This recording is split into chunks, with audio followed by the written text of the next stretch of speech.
Hi. Hi, hi, hi. Hi, hello. Yeah. What's up, Slav? What's up, Micro? How are you guys doing?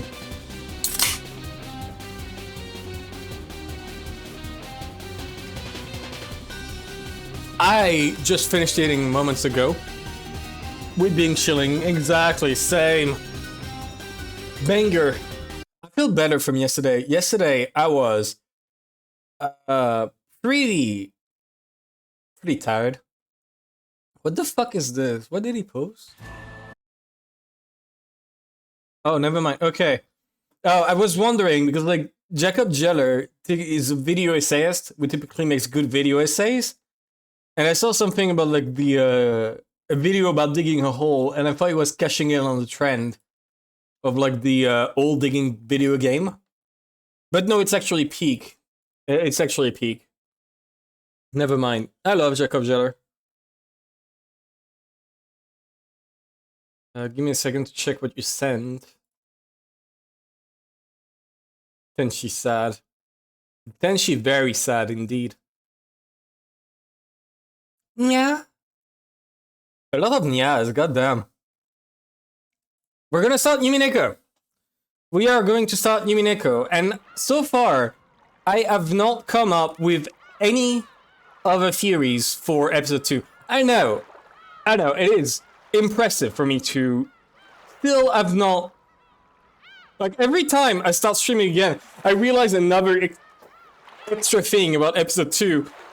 But not this time. I have not figured out anything special. I noticed the pattern and the break in the pattern. And I think that's the best I could have done so far. And I think that's where I'm gonna leave it for episode 2 for a while. I'll think about it over time. I'm so dedicated to this shit. I'm gonna figure it out. Then we got episode 3 so far, with 2 cameo in the bottom right, bottom left.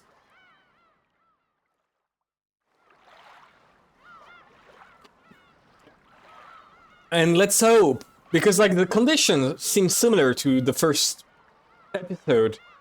Let's hope things don't cancel out my theories already, because like, if she gave Maria a single letter, she didn't give 2. So maybe she gave Maria a second letter later on? But this is already making my theory about episode 1 a bit more shaky. Which I do not like. I wish I was correct all the time without any struggle. So this is not an ideal scenario. I will say it that way. This is not ideal. For sure. Why is Oku green screen? She has white shirt. I was told she has a green shirt, so now she has a green shirt. It's part of the owl canon. This is how it is now. It is how it is, and it is how it will be. Give me a second. Here we go. And here we go. Okay. Start. Where were we? Let's hope Butler does not give up like he did last time. Right? Like, they've been actively explaining how Butler is slowly losing hope. I hope that's not the case. I hope Butler will hold on. And I hope we see more of this guy, actually. I like this guy. Him. Ronove seems cool. I want to see more of him. What's his deal? Anyways. Without even being allowed to wait for dessert, we were chased out of the room. I heard that in the end, our parents were unable to get grandfather to respond. Well, I hate to say it, but I feel like giving grandfather a high five right now. He was probably pretty satisfied with how his strange letter had given his children a good shock. He's been also infatuated with inheritance problem while grandfather was still alive. Give me a second, I gotta blow my nose.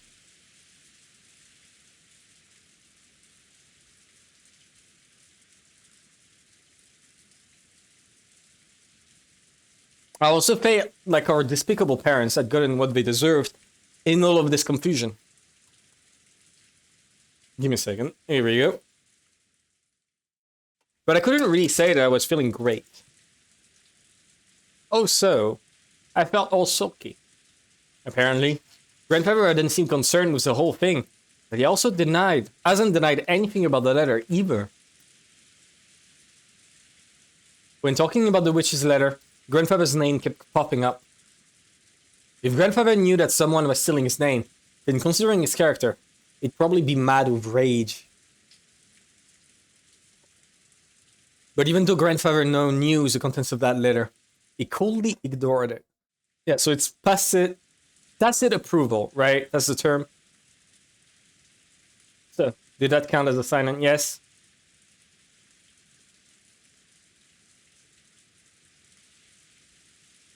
Aunt Eva and Dad were trying to interpret the letter in their father, their greed clearly visible.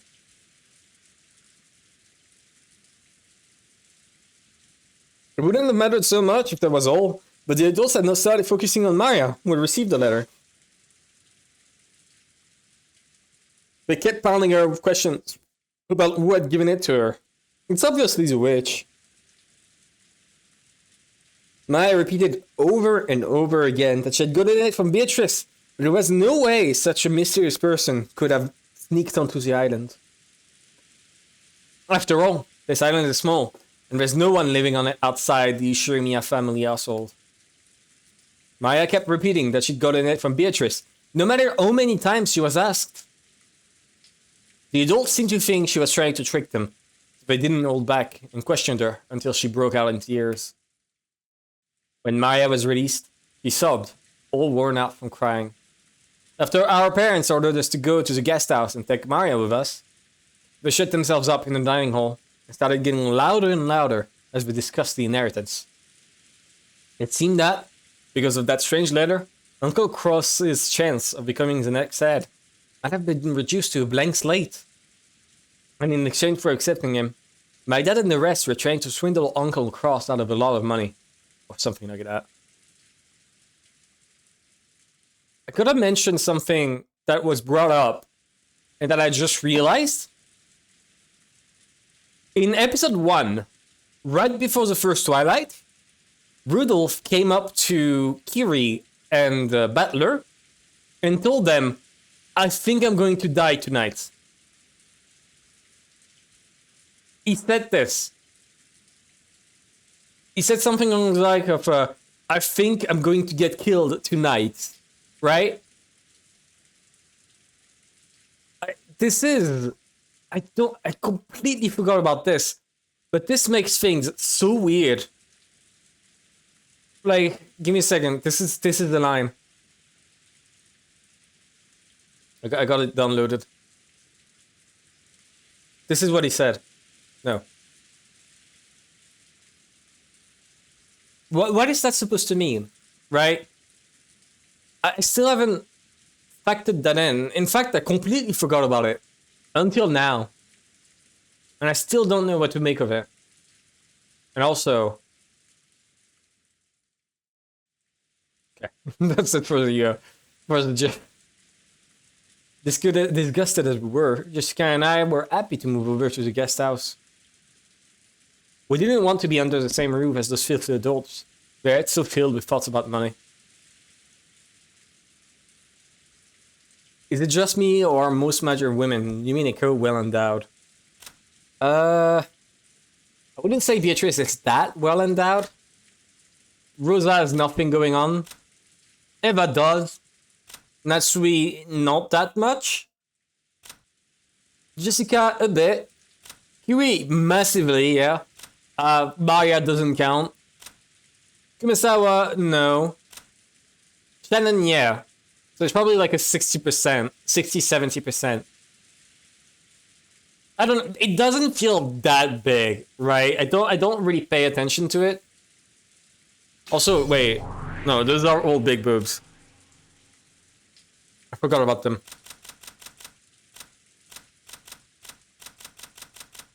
Anyways, those are no boobs. Anyways, back to it. We're so filled with thoughts about money. George pleaded on my parents' behalf, saying that he wanted us to understand them. I understood his reasoning. No matter how filthy the stock of money was, it wouldn't go away if you just close your eyes to it. But even so, how could they sink so low as to overtly fight over the money of the dead? You gotta grow up, Butler. It's not that weird. You make it sound like it's the weirdest fucked up thing ever. There's worse. There's much, much worse, Butler.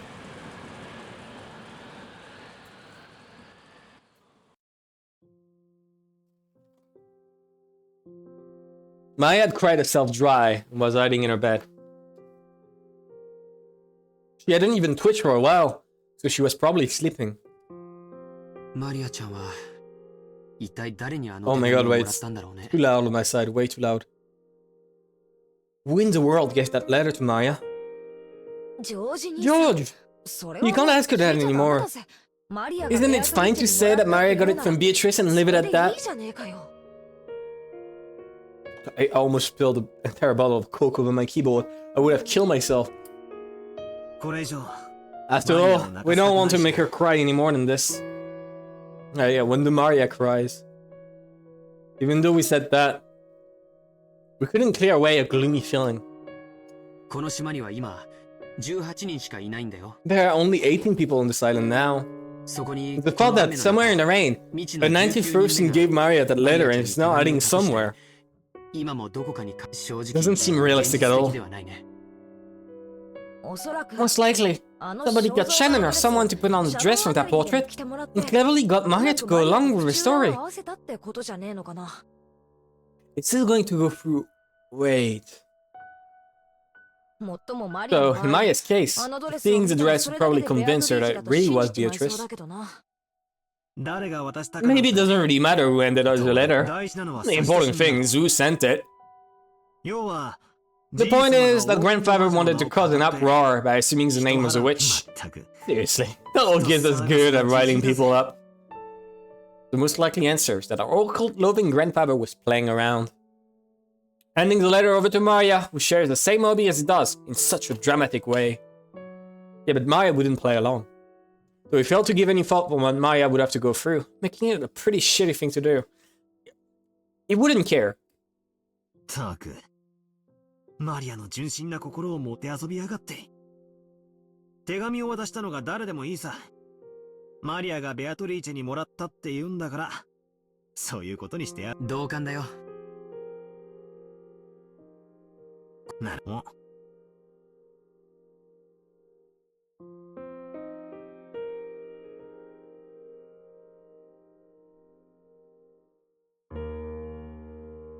Okay, sorry, I just had a massive coughing fit.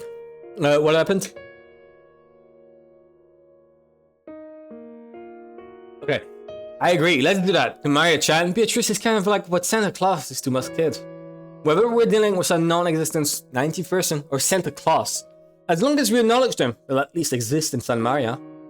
I see. I guess it can be pretty important to lie to a child to protect their dreams. Huh? What's up, Jessica? Are you still angry? Jessica had her hand on her chin, so there was something that she just couldn't understand. When I called out to her, she came to her senses.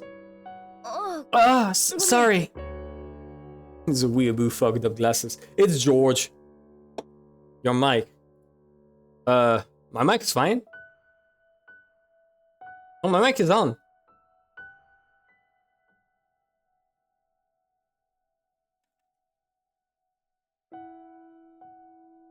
My mic is showing as on. Okay, never mind. Okay, phew. Yeah, you might have some delay.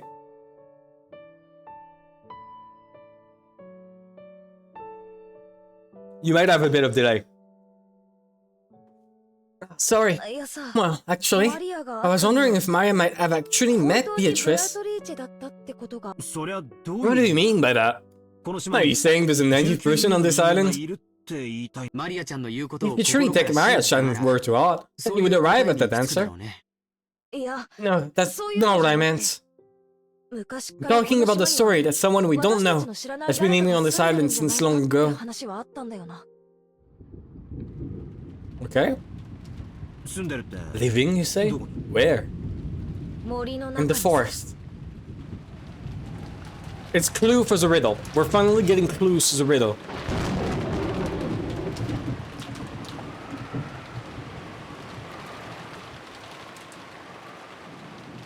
Okay. Pressing space does nothing.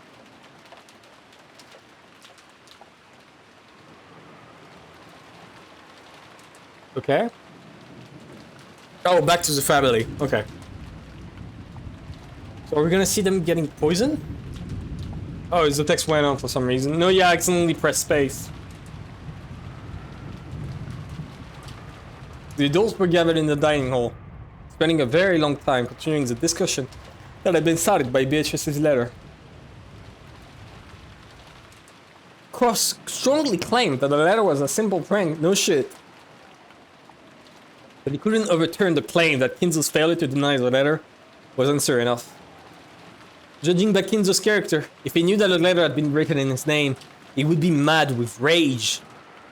Since all of his siblings knew that, Cross had no choice but to withdraw his claim.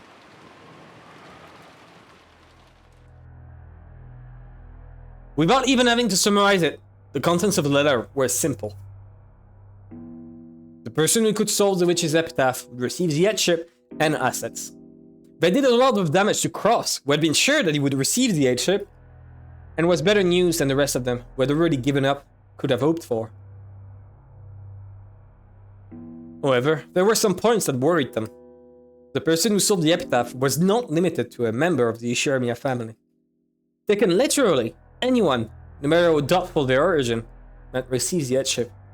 And furthermore, this meant there was a chance that all of the Ishiramiya family's assets would be stolen by some unknown person. In that sense, it was definitely not a situation where even the other siblings could afford to lower their guard. I'm thinking, sorry to interrupt, I'm thinking, right? In episode 1, we got the scenario where a really overprotective person is in charge of like the entire scenario, right? It's trying to protect everyone. In episode 2, we have just like complete madman and everyone running around over the place and not knowing what to do. So it's even a worse scenario than episode 1. With Rosa being like completely demented. And in episode 3, I think it's gonna be everyone on their own trying to work towards solving the puzzle. On their own. And I don't think it will work. I don't think it will lead anywhere. However, maybe episode 4 will be everyone working together to solve the puzzle. That's my prediction. Episode 3 is everyone working individually and fucking up because of that. And episode 4 is everyone working together and winning as a result.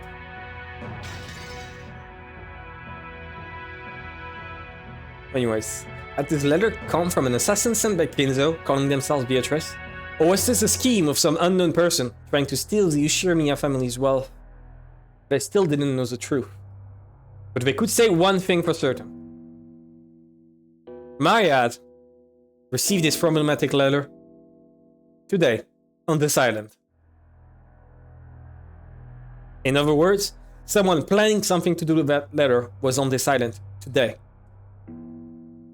Had it been set up by Kinzo, one of the 4 siblings, or maybe some unknown person, no matter how much they suspected each other, they couldn't reach a conclusion.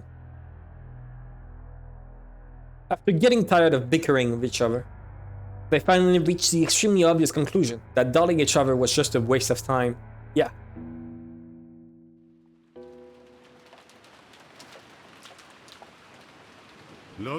We've made no progress. We've just been spinning our wheels. That's right. And the mere fact that you've realized it means we won't have to waste any more time. It is not certain that father sent the letter. My husband is very exasperated by your inability to hold a conversation. Who is unable to hold a conversation? You keep yelling at me every time I say something. Do you truly think that's shameful behavior? If picking for a member of the Ishiramiya family? Would you give it a rest, Eva? You too, Natsui-san. That topic's finished for now. 一度ここで頭を冷やさない Shall we all cool our heads off for now? 冷たいもので Let's も have some cool drinks brought over. そうね That sounds good. 頭を It 冷や would した方が probably be 気になり wiser そ if we う cooled our heads. あなたも Don't you want to take a そろ short そろ break 一服した too, くなって dear? きたんじゃない Nanaki looks like she's in a bad mood. So I'll pass on that break. But I agree about the cool drinks. Rosa, have someone bring some water. A whole pitcher. A whole pitcher of poisoned water. Yes, understood. Rosa headed over to the extension telephone in the corner of the room and called the servant room. She then passed on what Rudolph had told her to the person on the other end.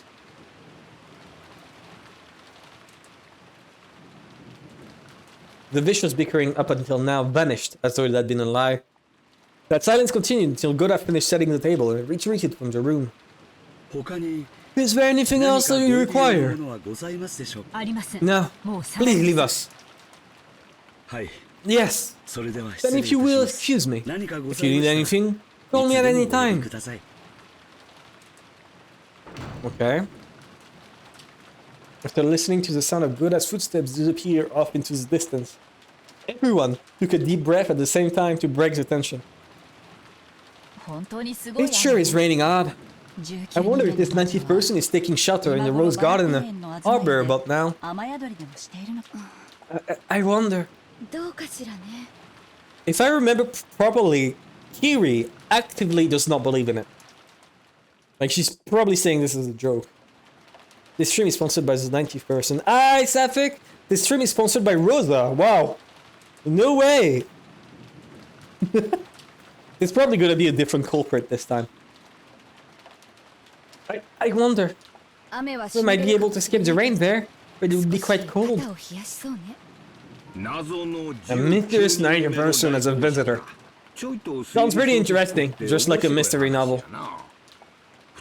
Normally, that kind of story. It's a safe bet that the person doesn't exist, and one of us 18 would be faking it. You don't say. 私は I suspect Genji and the 怪 others. しいと睨んでやはり Just as I thought, it would have been better if we had dismissed all of the servants as one weak legal, no matter what excuses we had to make. Wait, so they're all still here? They're all still in the mansion, unlike last time. Oh no, don't say that. We must be grateful for their long years of service. Of course, we can't let our guard down. 兄さんも I'm sure you agree to, Nisan, that whether or not Father was behind this, the person who ended Maria's letter was a servant. 使用人の誰かだろう Indeed. In any event, we were all being friendly in our big happy circle until dinner, weren't we? All of the siblings have alibis. That's not true.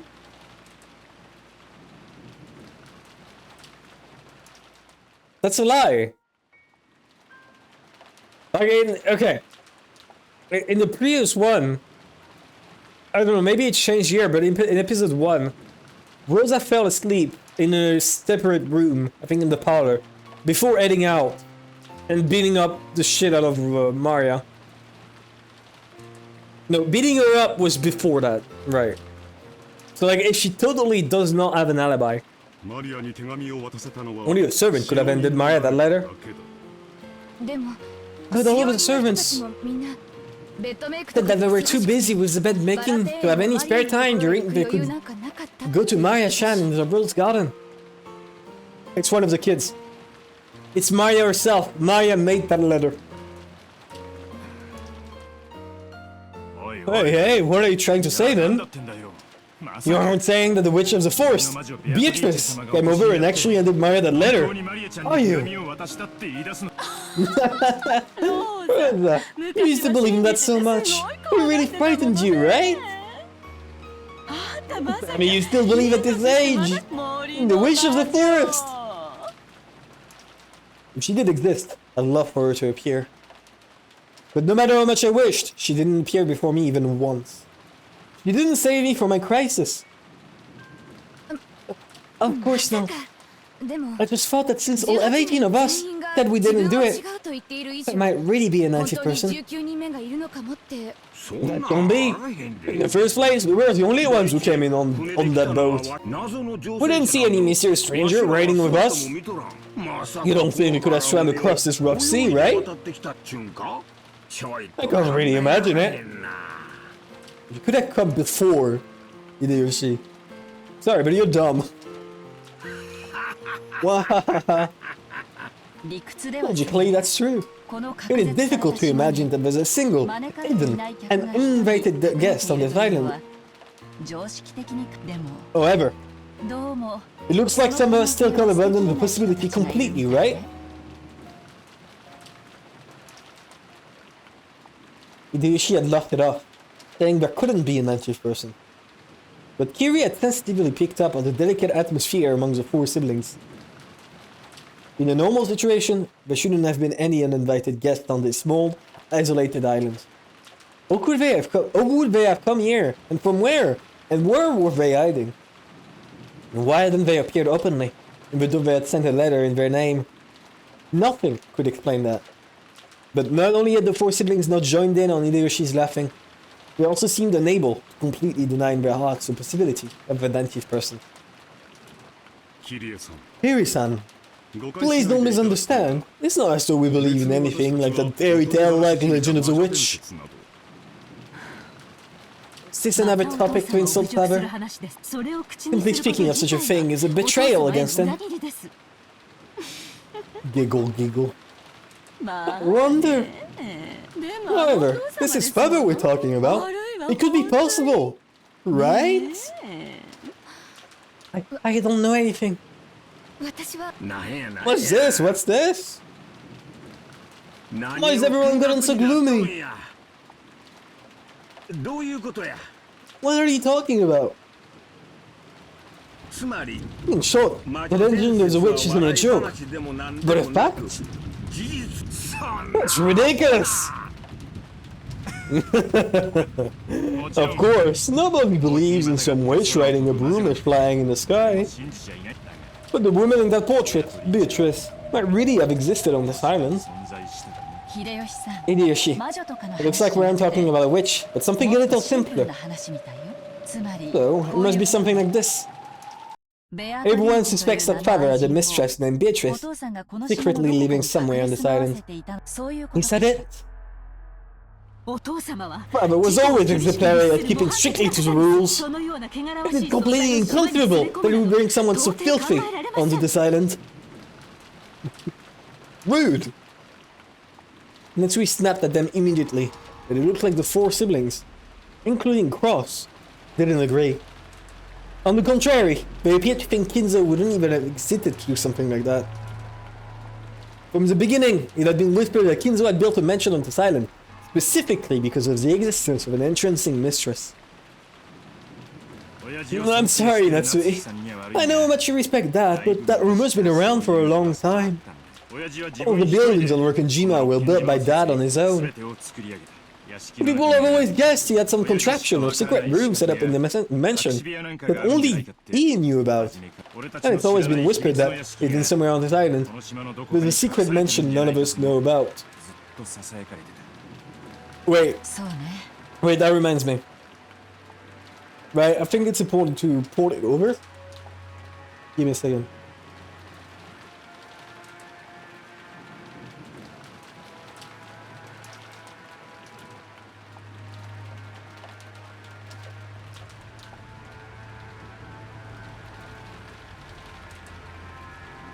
Okay.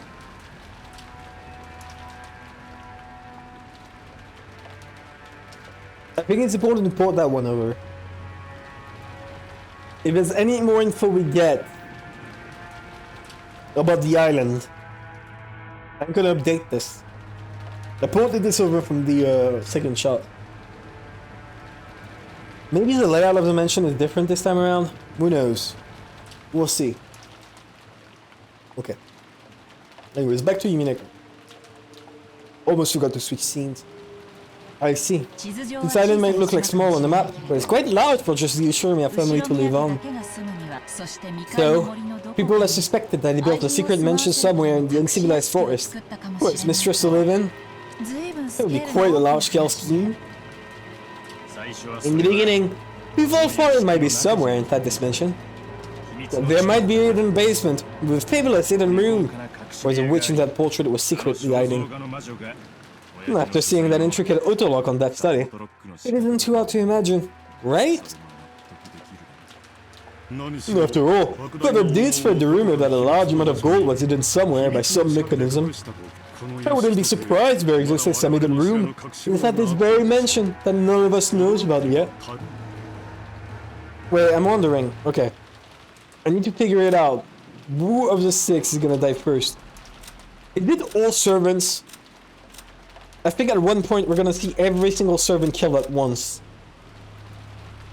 Right? All of them die. Except for the family. That's my bet for this run. When Mother was alive, she would often scores and enter a mansion, searching for Father when he wasn't anywhere to be found. Mother also suspected what Rudolph just said. He believed there was a hidden door or stairway somewhere, and that his blonde-haired mistress was hidden behind it. It's hard to believe, but there are some actual examples in other countries of people with cheating with someone for a period of several decades, but making them live in a hidden attic room. Before she dies again. As long as he doesn't die on the first twilight, I'll be happy. Everyone died already, like, everyone there died at least twice. As long as he doesn't die on the first twilight, I'm happy. I'll be happy with that. I'll take that. Seems like the mention is extravagant. It was possible to suspect the existence of a hidden room. From what I've heard, the legend of the Rokkenjima witch was just a fairy tale made up to scare children away from the uncivilized forest. But it's starting to sound like there's a little more to the story. Well, as you know, this is a lonely island without anything but the Ushurumia mention on it. When Rosa and I were little brats on stormy nights, we got so scared by the sound of trees rustling in the direction of the forest. We had this crazy delusion that something weird might be looking out at us from between the trees. It's only natural for a brat to think of stuff like that. But when Rosa and I complained about it, some people figured it was more than a brat's imagination. Isn't that right, brother? Sister? Yeah! Instead, and I thought you might have coincidentally spotted Father's mistress, living in secrecy on this island, as she went out for a walk when no one was looking.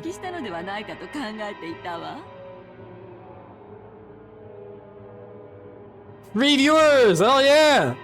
Oh, unfree viewers! Hell yeah!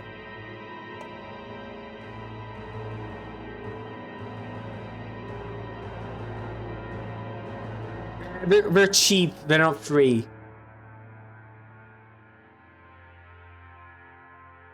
Yeah, you can't see his message anymore. God damn it. I wish I got free viewers.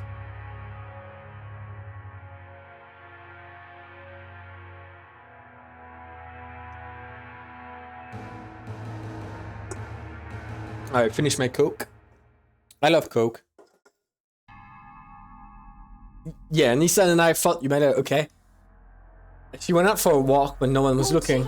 Of course, Mother felt the same. Even among the older servants, you often hear that ghost story about how the witch of the portrait one doesn't mention at midnight. What do you mean, brother? You all speak in Sugoi, Zen Namedaze. Aniki. Nissan. Like, you could just write brother or sister, right? Aniki and Aniki are direct equivalents in brother and sister. Like, they're formal, right? If I say brother, it's formal. Brother, have you heard of this? Right? It's not like bro. It's not like I'm calling him bro. I call him brother. It does signify the position, or like at least the relationship with said brother. Does it? I would have drawn Narisa, but like the game already did it for me. So it would be redundant. Morally, I locked it off as just a ghost story. But on the A side, I suspected very much that it hinted at the existence of a hidden mistress. In that case, you're saying that the existence of a 90th person might not be completely ridiculous? That we might actually be somewhere around here? Sounds like one of those devil's proof Rudolph's always talking about. Please don't go over them again. It might be possible to prove that there is a 90th person, but it's impossible to prove that a 90th person doesn't exist. Should we continue this discussion under the assumption that there's a person named Beatrice hiding somewhere on this island? That's a good plan, from the perspective of risk management. It's probably much more prudent to say she might exist, rather than saying she couldn't exist. Come back with Beatrice and the gold in 1 hour. Yeah, I believe it. Fuck yeah, Hideyoshi for the win. This is the Hideyoshi fan stream. We love Hideyoshi here. If it turns out, okay, if it turns out that Hideyoshi is like a terrible person later on, I will cry so bad. I will cry. Like there's a few very good people in the in this lineup, right? A lot of people are dog shit, right? Like, she's one of the nicest characters. She's very strict on Jessica, rude toward the servants. But when it matters, she is a really kind and good person who is just constantly berated by her husband, right? Natsui is good. I like Natsui. She's a good person. She's just in a terrible position. She's just a nice guy. He kicks puppies in his free time and bombs hospitals. And he kidnaps orphans and kills them. Or turns them into furniture, apparently. Kiri, we don't know much about Kiri, but I really like her. All 4 of them suck ass. All 4 of them are ass. They suck. Jessica is just very nice. Butler is very nice. Then we got Georgia Epstein, right? He got adopted by Epstein. That's clearly. Maya is morally ambiguous, right? She's a child, so she does not have. Can't apply a concept of morality to her, but still. You know, she is evil. Leaves them in front of trains. Yeah, oh yeah. Beatrice is a good person, unambiguously. Nanjo, we don't really know much about Nanjo. Besides the fact that he's a doctor and worked a lot. Kinzo is objectively a bad person. We don't know much about Genji, but I think he did everything in episode 2. Don't know shit about Shannon. Don't know shit about Canon. Like, I think those 2 are kind of brainwashed. Goda is a bit of a dick. Not a bad person. And Kumasawa is just like the nice old grandma. So like, it's not that much. In the end, I thought we were more dicks than good people, but really, it's just like those 1, 2, 3, 4, 5, 6, 7. 7, no, 8, 9. 9 people were objectively evil. So like that's 50% of the cast being dog shit. I see. Sorry, I was a bit careless. Urza, sorry for laughing just now. It's fine. I don't mind. Hideyoshi apologized deeply for taking the worst case scenario lightly, despite calling himself the president of the company. Yeah, he has respect for others. Feels like the normalist between the servants. I think the normalist would be Kumasawa. Kumasawa is just, you know, a grandma who's growing old. She's not a bad person. Goda is just a new arrival, so he has barely anything to do with all of this. Like, he's been working for 1 or 2 years. Preparing for the existence of a 19th person would mean, in effect, acknowledging the presence of some unknown person hidden on this island. And since this person might be planning something shady, it was only natural that the conversation would turn in an ominous direction. In the past, Father sometimes suddenly disappeared without telling anyone where he went. After all, he is a man who values silence. It wouldn't have been out of the ordinary for him to shut himself up in some library room after purposefully not telling anyone where he was going. However, when the witch theory was slowly refined into the theory about his mistress, people eventually whispered that he was secretly going back and forth to see her. Mom was totally paranoid in her last years. She'd sometimes suddenly start making a fuss, asking the servants to start looking for that immediately because of some urgent situation. Yes, that did happen sometimes. Mother was always doing something like that in her later years, and the frightening atmosphere still hasn't gone away. I can say it for certain now. She was a person to be pitied. So then, what happened to those Lashkar soldiers at the house? Did they find anything? No. Father wasn't caught foolishly in a hidden room even once.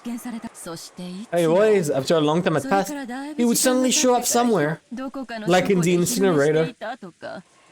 Then he said that he had taken a nap in some library room, or that the wind had summoned him to take a walk on the beach. But it was always some place where the servants had already looked. We never knew where Father had gone. Even at that time, Grandfather was famous for his occult inclinations. So some of the servants exaggerated, saying that he might have turned into butterflies and danced around the rose garden. In short, Father frequently disappeared and no one knew where he went. Yeah, since we couldn't find him no matter how much we looked inside the mansion, we got more and more sure that Dad might have been somewhere outside. The area outside the mansion isn't loud at all, which leaves only the forest. If you tie that in with the legend of the witch, you get a theory like this.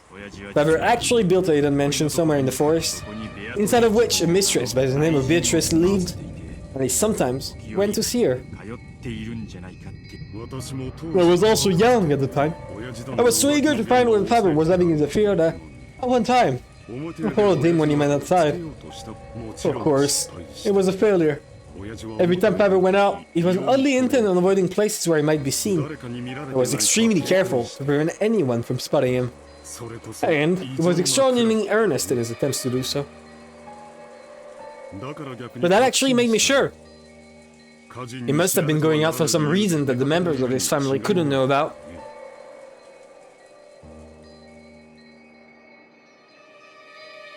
Wouldn't that be going to meet his mistress? We're really trying to avoid being seen.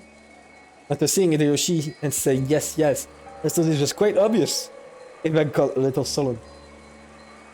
Well, anyway, this island was like a sketchbook in which Father, with his Western obsession, could draw out all of his dreams. Everything about this island was exactly how Father wanted it. It wouldn't be odd at all if it was a hidden mansion somewhere for his mistress to live in. Ivan's words spoke for what all of the siblings had come to think. For a while, the room returned to silence again, and everyone listened to the sound of the wind and rain. It was very hidden mansion on this island, and that Kinzo's mistress had been living there in hiding for a long, long time.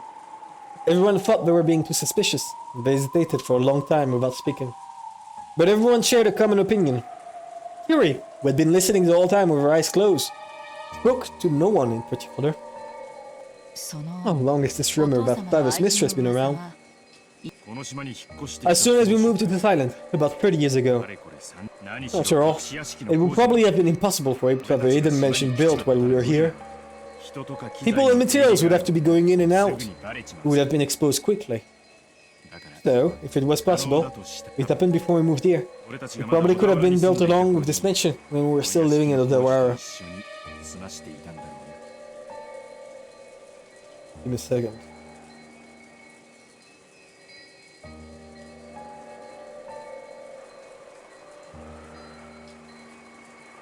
Oh shit. Sorry.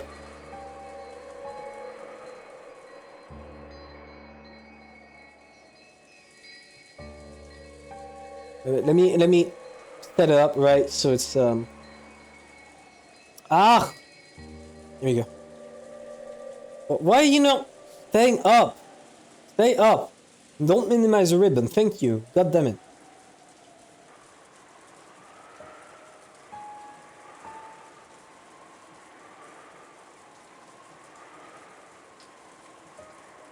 Okay, and we lower the font size to something like 12. Here we go. Brown sea, true. We're making the sea brown. The shit sea. That looks awful. Okay. It's good to note it down. Alright. Let me switch back. There we go. New carrier mention, gapped. It's a gap ag. You need to find new carry in order to access the mention. That's what you have to do. Since Baba had set up a double life with his family and his mistress, it would probably be reasonable to assume that he had a whole plan from the beginning. And the relationship with that mistress probably went back to the days when they lived in Udawara. Probably. If, as Baba says, she is the source of the vast amount of gold they used to gain the funds that resurrected the Ishurmiya family, we could probably conclude that they had a close relationship since Udawara. A relationship trusting enough for her to lend him a vast quantity of gold. I can't even imagine how old that relationship must have been.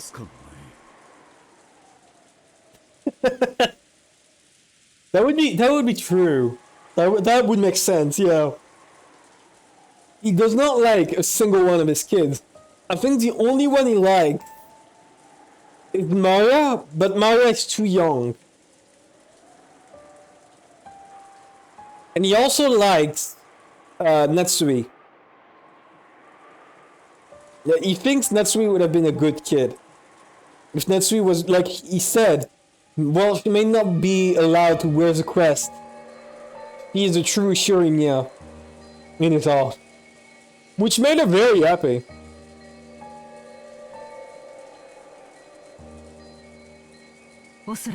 Perhaps Sarah gave her some kind of valuable advice for succeeding in business. It's natural to think that, out of a sense of gratitude for that, this person gave Faber the gold. If you think about it that way, it's obvious that we would have a close relationship after that. Rather than a festering relationship with a mistress, it was probably a relationship of gratitude to the person who saved the Ushirmiya family from its crisis.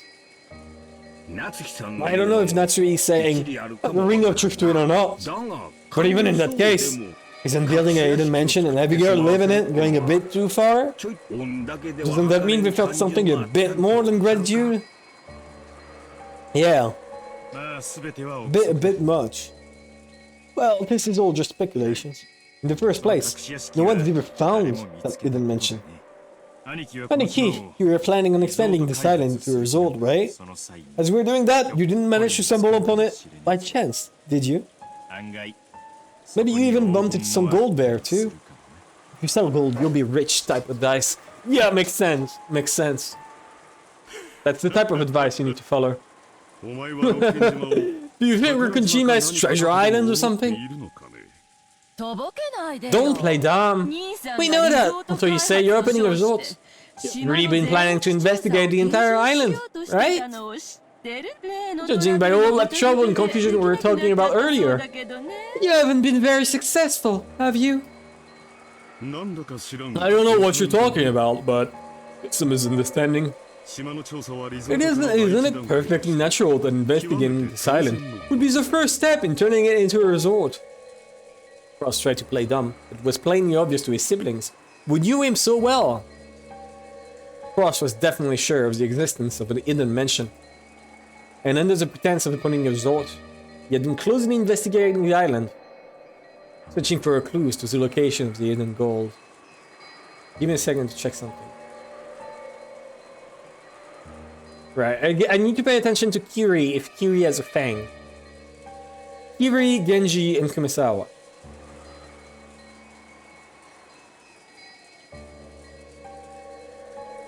Okay, here we go. Back to it.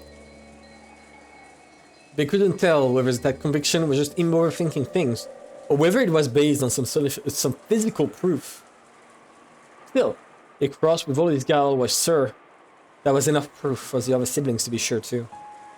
The story about a witch living in a forest is obviously a fairy tale. There's a story about some blonde-haired girl living secretly in a mansion no one knows about in the middle of the forest. Isn't much better? That's right. That really would be just like a fairy tale. You like those, don't you, Rosa?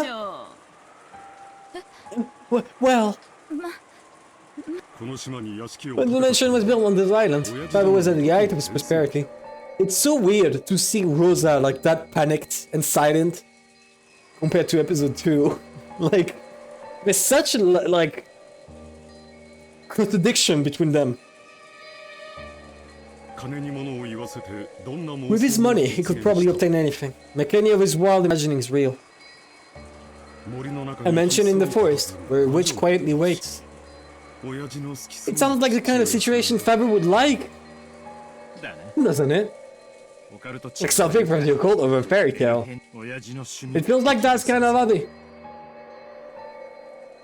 It is silent, on which you assured me a family had lived for 30 years now.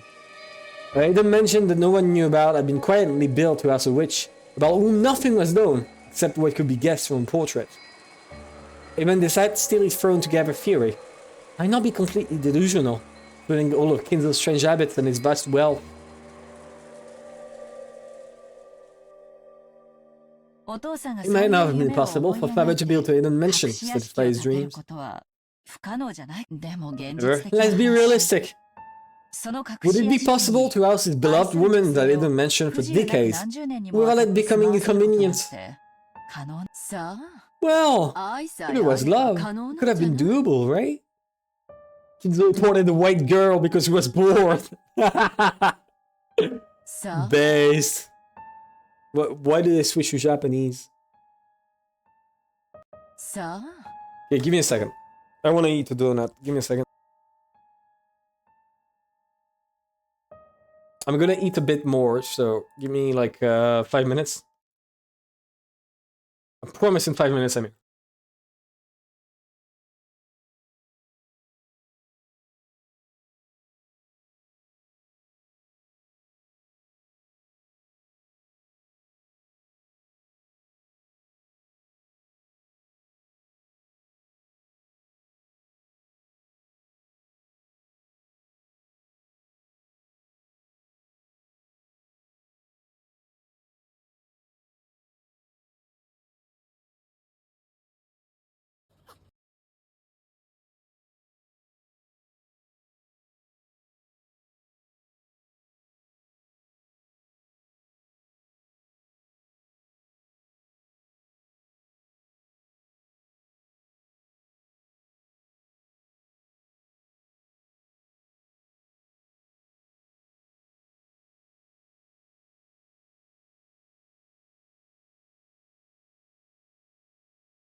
Alright, I'm back. Hello again. Yeah, keep eating. Keep eating that shit. Get fatter. Indeed. There we go.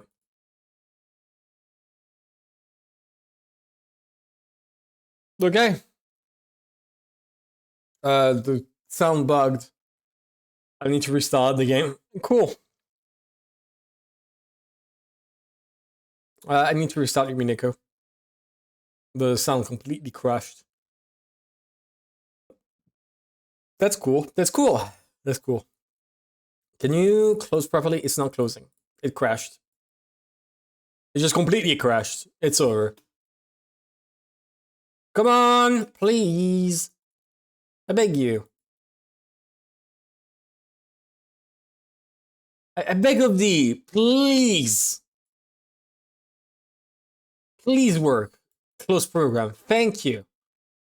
God damn. No idea what happened.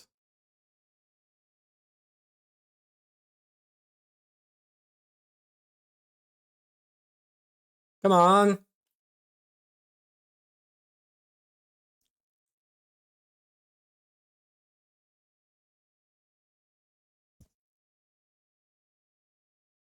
Okay.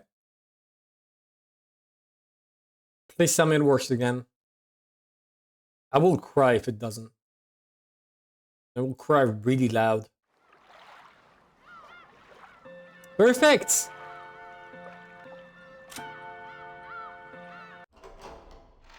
Amazing. So? I might do a shorter stream, right? I might stop in like 1 hour. Right? And then in 1 hour, I just download both VODs, cut them together, and then I upload it onto YouTube. So that way it does like a nice big 4 hours VOD instead of 2 separate 2 hour VOD.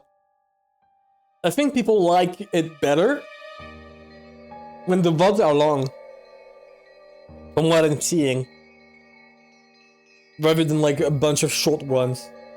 I was told people would prefer short, but it doesn't seem to be the case. Anyways. Well, there was love. It could have been doable, right? Because without love, it cannot be seen something. Big halls of facilities needed to let its beloved woman live healthily, and in a way that could satisfy father. For example, even if it was on a small scale, it would have to be an intricate and pleasant residence. They would probably need to have electricity, gas, and running water maintained. Good. I did not actually consider it. Good point. As well as some people to see to her needs. Even cooking would be quite difficult. She would need clothes and makeups, the daily necessities. The needs of a woman aren't simple. Would it be possible to maintain all that without any of the family or the servants noticing? When you say it that way, it sure sounds like a weak point in our theory. But that isn't enough to get rid of my feeling that Dad might have been able to do it anyway.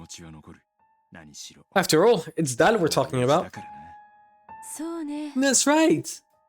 It's our father. If father wanted to succeed in an endeavor, he would succeed no matter what. Saying that something would be difficult for a normal person, and therefore impossible, doesn't apply when it comes to father. Wait, I'm gonna check something. Right?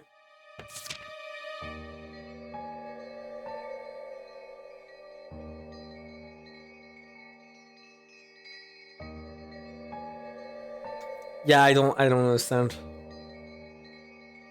Best leaves the key to the Golden Land. I think the key is Beatrice herself. Or at least her body. The servants of the Crest are like turbo loyal. No, they're not. I mean, it's not that they're turbo loyal. Okay. So, it is what's happening with the Crest, right? The reason why they wear that crest is because they're like essentially furniture, right? Those guys have been working since they're 6 years old. They are conditioned to be on their side, but like it doesn't mean Ken and Shannon will do anything they ask, right? Goda and Kumasawa are just randos who got like hired. Goda especially because he's like a master cook. was really, really good at cooking. But like those, they've been doing it since like kids. He's turning them into brainwashed furniture. It doesn't mean they're super loyal.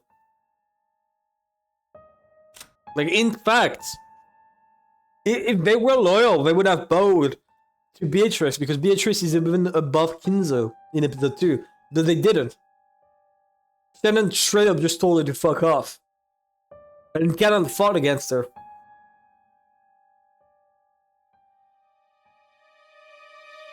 So I don't know about that. I don't know about the theory that there would be... The only one that is turbo loyal... Yeah, I think the only one that is turbo loyal is Genji. Like, I feel like Genji is turbo loyal to Kinzo. If Kinzo told him, kill yourself, Genji would. Cannon probably not. Genji will.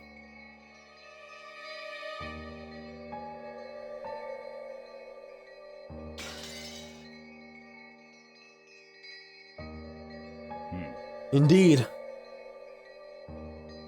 You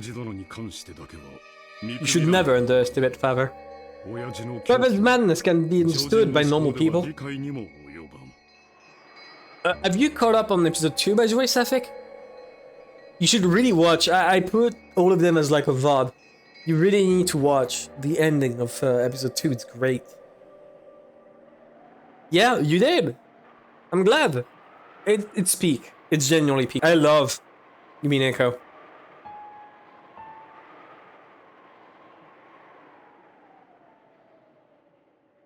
True, fair point.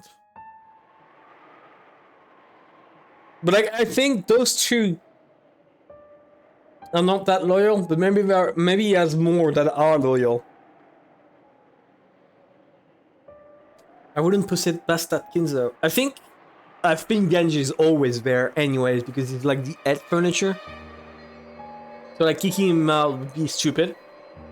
But besides that, I wouldn't put it past that Kinzo. As long as you stick to this phrase, a considerable amount of credibility can dwell in any episode story. I wouldn't put it past that Kinzo to install turrets in the walls.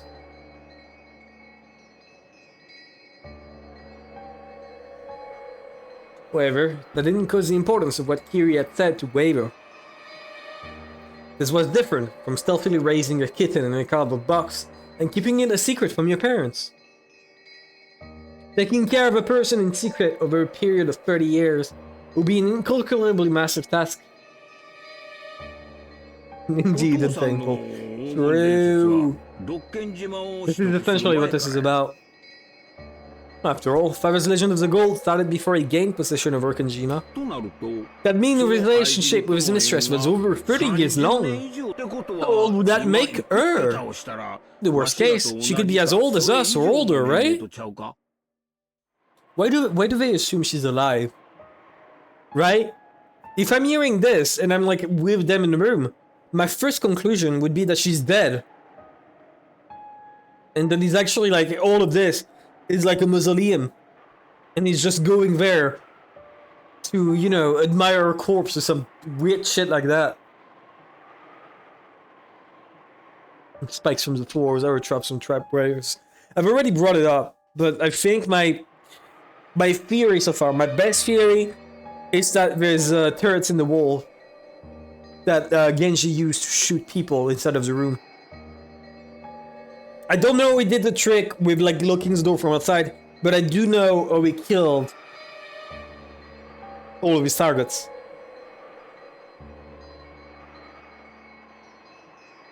Kinzo is alive enough, not counting his breaking bits, so it's safe to assume.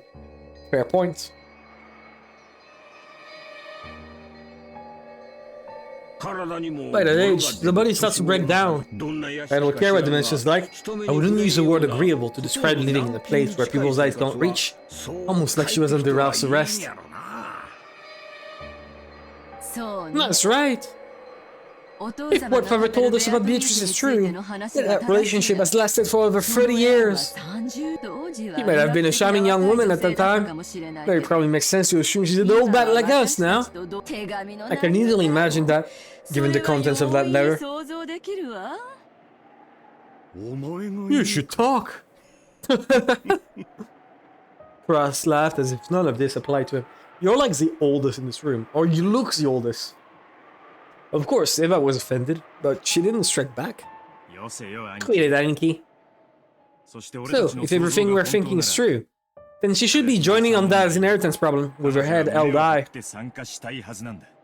After all, there's a good chance their love was mutual, like with Mom. Even if she knows that she's his mistress, she may also be prude to be his true wife. Proud, dumbass. That is an insult to Mother. Yeah, sorry. However, everyone knows that it was a political marriage, decided on by the elders among his relatives. Because of that, it definitely would be strange for Dad to have a mistress. Wasn't? Yeah, don't they all have, like, political marriages? Actually, never mind, I think Rudolf X Curie is just like him, choosing his wife. The family saying, against his will.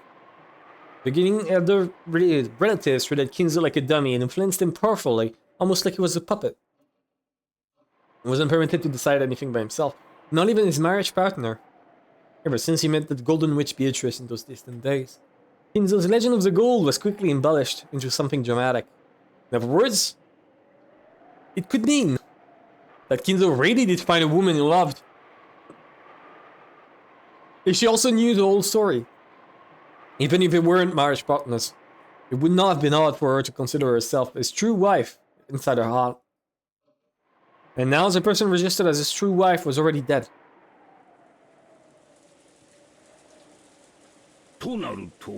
Which means she might feel confident staking her claim, not just for the rights of the assets, regarding the battle of the headship too. That's a big assumption. I see. I'm starting to see the purpose of this letter. The headship goes to the one who solves the riddle of the epitaph. Is that what it means? Even if that mistress was added into the family's ranking system, he isn't a direct relative of father, so she'd be inferior even to the children. If Butler was here, that the exact coordinates on the mention, the identity of the woman, and the exact that was built in 2 sentences. And no, not right now.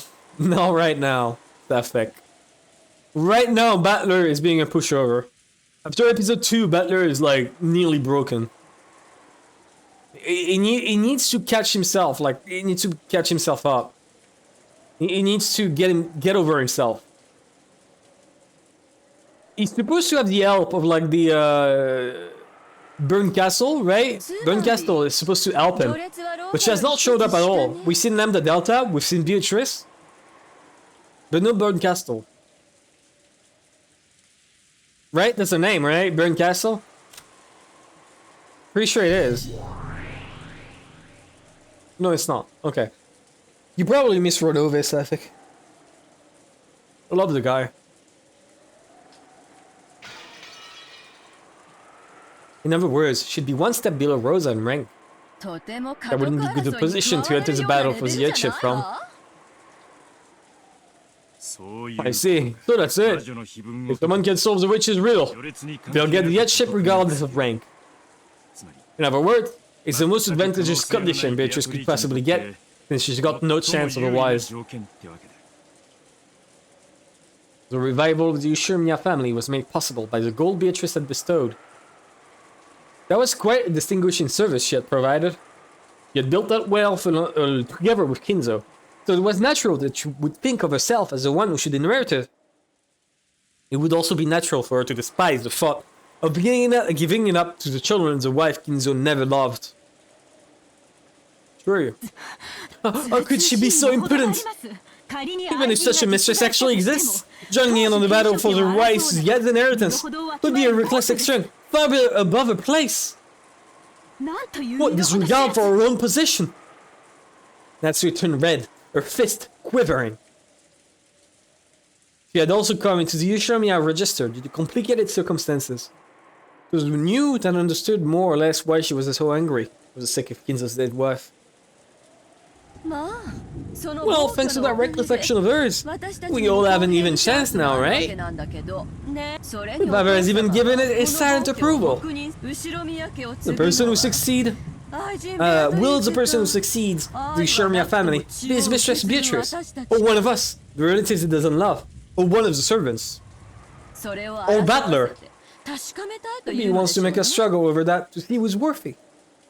Asiva giggled ruggedly, cross-shrugged his shoulders and looked away.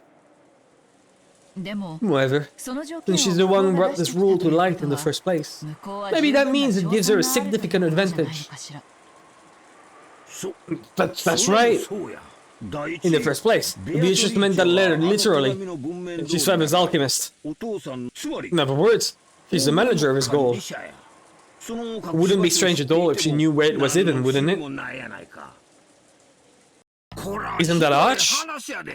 It's like she's giving us a riddle she knows the answer to. She'll probably show up rudely, say, "Hey, here's the answer. I'll take the headship now," and snatch everything away from us.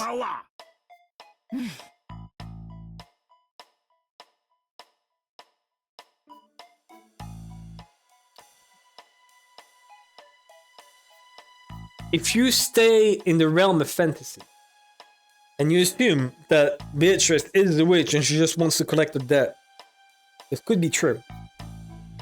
If we are in the realm of the physical, and this is an actual person who wrote this, why would they say this? Would it be... I think there's two scenarios. One, they don't know the full answer themselves and are expecting the family to find it for them. Right? Like, let the family fight amongst themselves and get the solution from them. Two, getting the family to know, struggle, and fight over it is part of the riddle. Which, you know, it kind of is. Right? It's kind of the Twilight thing. It's like the one who obtains the key, which in this case would be the Beatrice, must then travel to the Golden Land.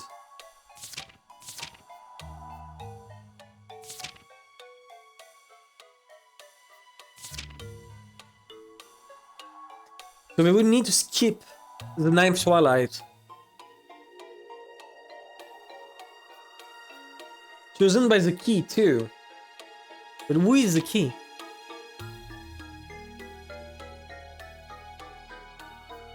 This would mean this is a person who found said key and is looking for the Golden Land. I think I already went through a similar line of thinking in episode 1. But it is true that if we're not in the realm of magic, this is very weird. That's right. The person who brings up a riddle always knows the answer. There's a good chance that this is all a trap to steal everything from us. If you think about it like that, don't you start to doubt whether she really had any gold in the first place? What would she tell us about it? All she has to do is keep quiet and embezzle it. It really is strange. That certainly was the case. If the epitaph showed the way to the hidden gold, why would she challenge them to try and solve it? If they actually did solve it, wouldn't the gold all be stolen from her? Could it be that this person was trying to steer the siblings up so they stole the epitaph and then planned to steal it away at the last second? It was an extremely logical possibility. No, if you spin the chessboard around, there might be a pretty good chance that they actually do have the gold. Why are you so certain? Wait, Aniki. Kiri, please keep talking. Why do you think that? Okay, Kiri, pop off. It's your time, Kiri. After all, do they really think we'll let go of the Yoshimiya family headship? Just because someone tells us the answer to the riddle in the witch's epitaph? That we'll be so impressed by their answer that we'll just give up? Well... That's true. No way they're so naive that they assume we just give up after being told the answer to a riddle. They would just say, here you go, and then it's over. Of course, the headship of the Ushiromiya family is not something that can be handed over so easily. That's it exactly. No matter how Beatrice might one-sidedly propose a game like this, even if she were to spectacularly show us the answer, there's no way we'd eventually hand over the headship. Good point. I kept assuming everyone here would play by the rules of the game.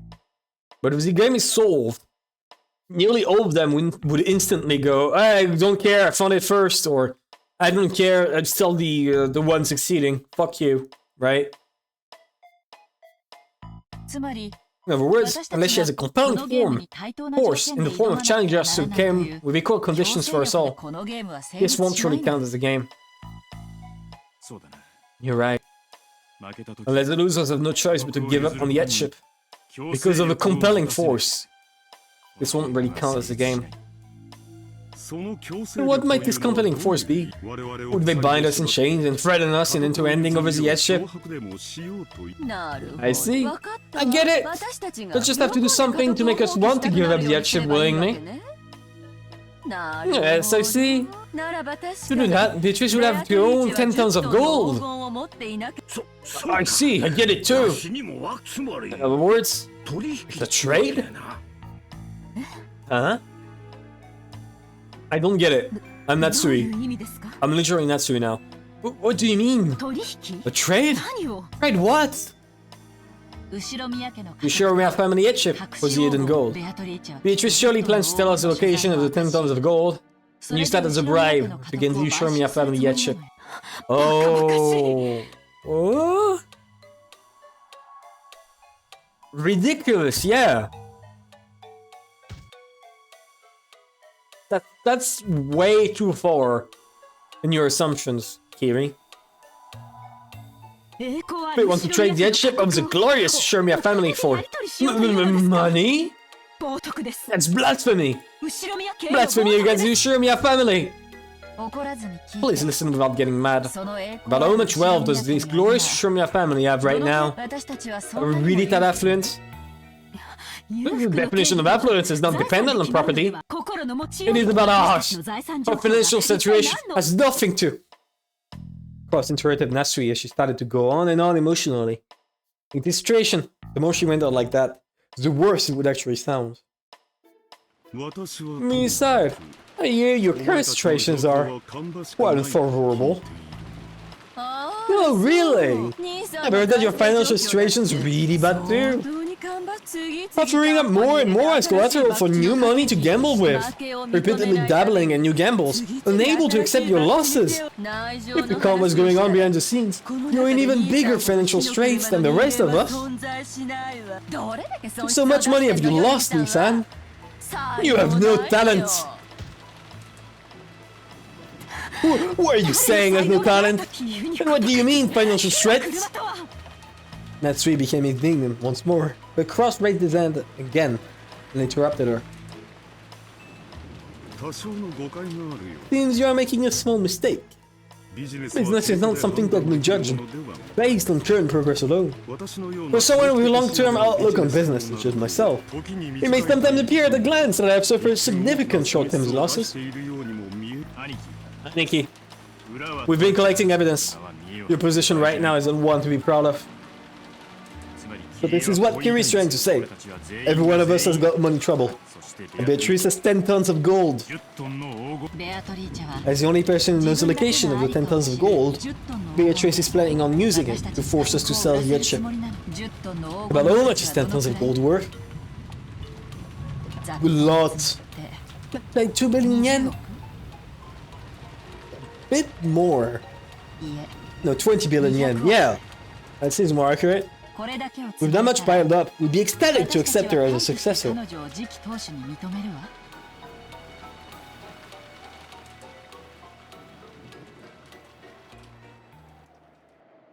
don't know, I feel like this logic is a bit too far.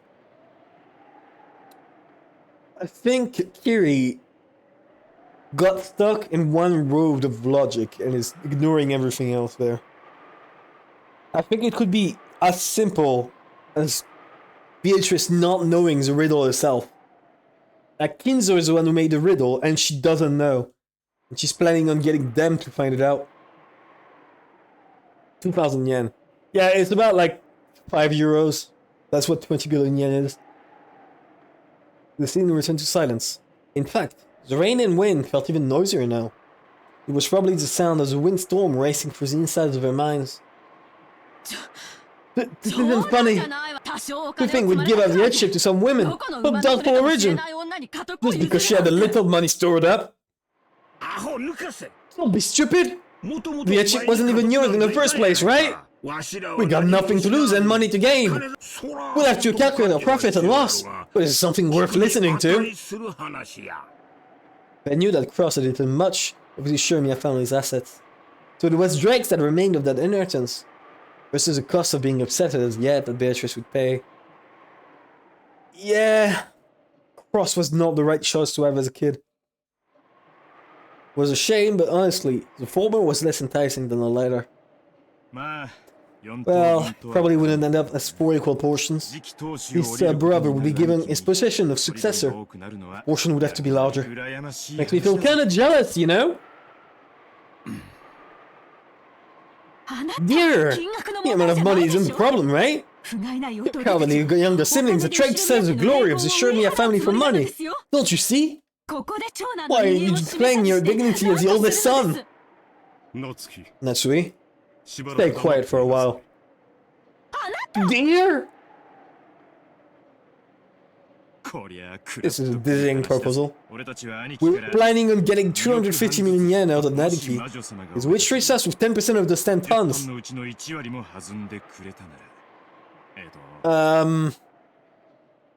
That's 2 billion. Yeah. Yeah. That means she's treating us with 10 times our original goal. That alone would be more than enough for us. It's not like we've got any attachment to the Shurmia name. I'd be happy to sell it off. 2,000 yen, baby! Woo! Hell yeah! This is what true wealth is. Even if 10 tons is a slightly optimistic figure. Yes, it still has to be a fascinating prospect for us. We were trying to form an alliance among the siblings to kick this outsider called Beatrice out. But this is your plan. It will tear apart the unity between us. Yeah, by this point, we can state it clearly. The goal of Beatrice's letter was to disturb our alliance. Oh. Yeah. That is a good, yeah. Okay, Kiri hit the nail on the head here. Adults not fighting? Crazy. I mean, they are fighting. They are still fighting right now. If the 3 younger siblings who never had anything to do with the inheritance were paid enough money to sacrifice them, they would happily accept Beatrice as the next head. A moat had been dug all around Cross.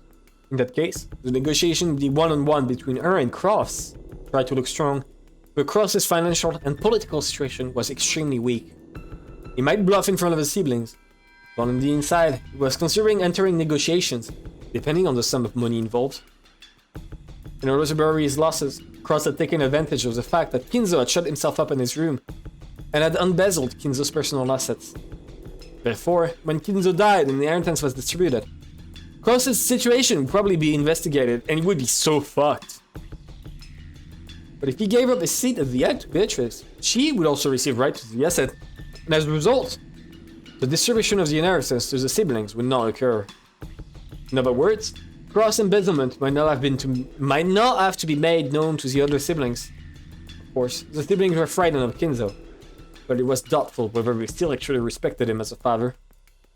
By this time, they each had their own families, their own wealth, and their own lives, and Kinzo's a piece of shit. If they were paid enough money in exchange for Rukijima, the wreckage of Kinzo's dream, hell yeah! There was a significant likelihood that they would relinquish the Shurmia family name. In other words, Beatrice's victory was already guaranteed in this game. Not as a winner of Beatrice's game, but as a winner of Kinzo's game. Kinzo once ordered that the epitaph be put on display, and until today, no one has solved it. So Beatrice solved it. In other words, this is less of a game and more like Beatrice's declaration of victory. However, Kiri still thought there might be a catch. If this was a declaration of victory, Beatrice would only have to display the gold openly instead her intent to buy the inheritance. Yeah. I, Polopo again. I have to do some house chores. You should leave your house a total mess in order to watch me. You should never pay attention to your life as long as you are watching me. That's what it means to be a HAL viewer. Ruin your life for me now. Okay, no, don't. Don't do that. Oh wait, I got a message. What's the message? Someone told me to kill myself.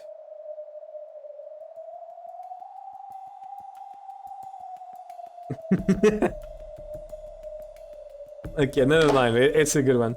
Okay. My nephew, I gifted a small cart for my nephew, like one he can ride in, and have his mother push him. He's like 4 months old, 5 or so, and all he's doing is not even sitting in it. He's just like doing Spider-Man, like sitting like a starfish in it, and his mother just pushes him around, and he loves that. Which is peak. I'm really glad. That kid is gonna go far. Getting messages from Beatrice while reading Umineko. Hell yeah!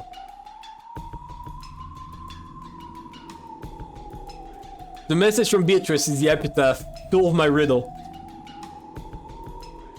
And yet she had gone through all of this trouble, telling the siblings to try and solve the epitaph. Why did she set up this new game, where she agreed to hand over all of the gold and inheritance to the epitaph solver? He tried spinning the chessboard around several times. No, yeah.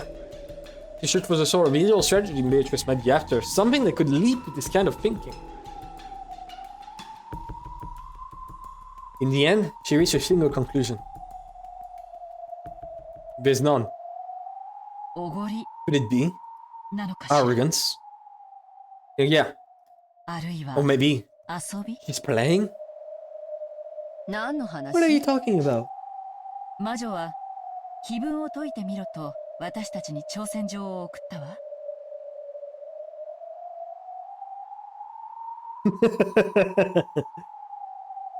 Yeah, this is. Hey, let me put it on stream. Let me put it on stream. It's peak. It's peak.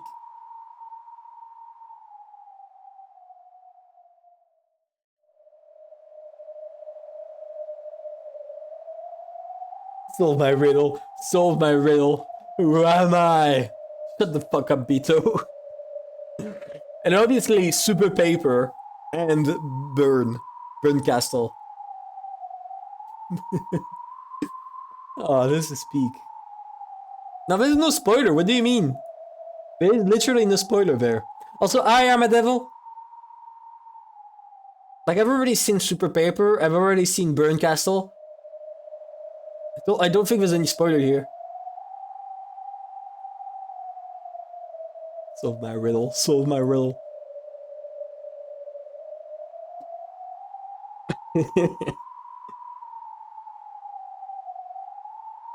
Alright.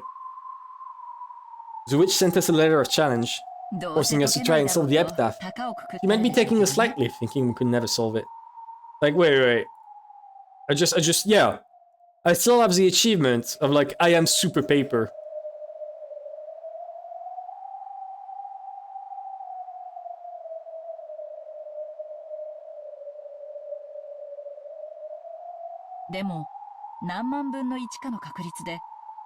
Just in case stuff shows up indirectly, but it was too relevant. It absolutely was too relevant. Considering how many times I said solve my riddle. However, at the very least, there ought to be an extremely small chance that we do solve it. After all, we all have year 4 of father's children by blood, right? Not the brightest, though. The questioner called together 4 blood relatives, who, if they tried frantically to work together and avoid having to assess that stolen from them. might come across the answer of the riddle by chance. The reason the witch had a superior position in negotiations compared to the siblings was that only she knew the location of the hidden gold. But if that hiding place was exposed by someone other than her, the witch's advantage would crumble. In short, Beatrice gains nothing but risk by writing that witch's letter of challenge. Of course, it might have the effect of speeding apart the siblings' alliance. But if that was her only goal, why would she take this risk, whoever slight it might be? Again, it goes back to my theory, right? Like the arrogance that she's displaying. It's bound to be her downfall, right? Like the issue is, right? Where could I put this?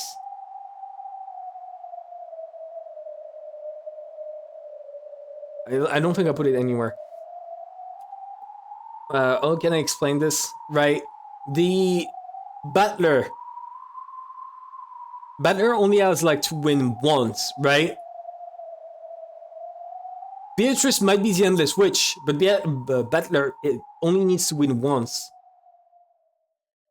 And then he wins everything. It's like Beatrice is doomed from the get-go, as long as Butler does not give up at all. Beatrice is doomed, because one day they'll actually find it, even if it is completely impossible to guess.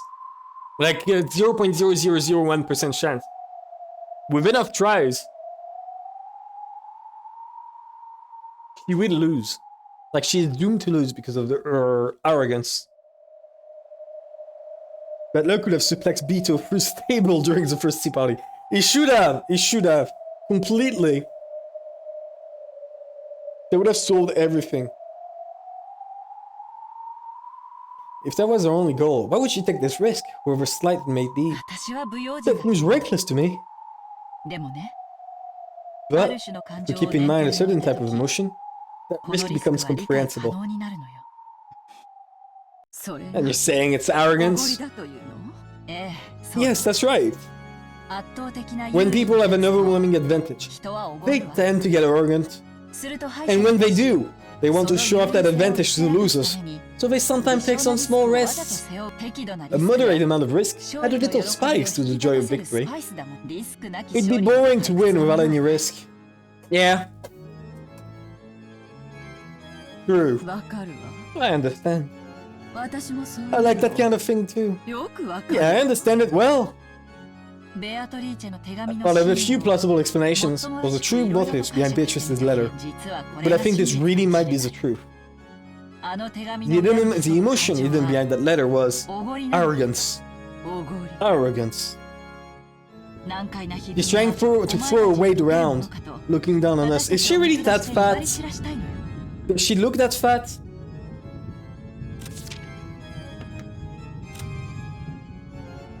I mean, under the dress, like, who knows, right? Maybe she really is that fat.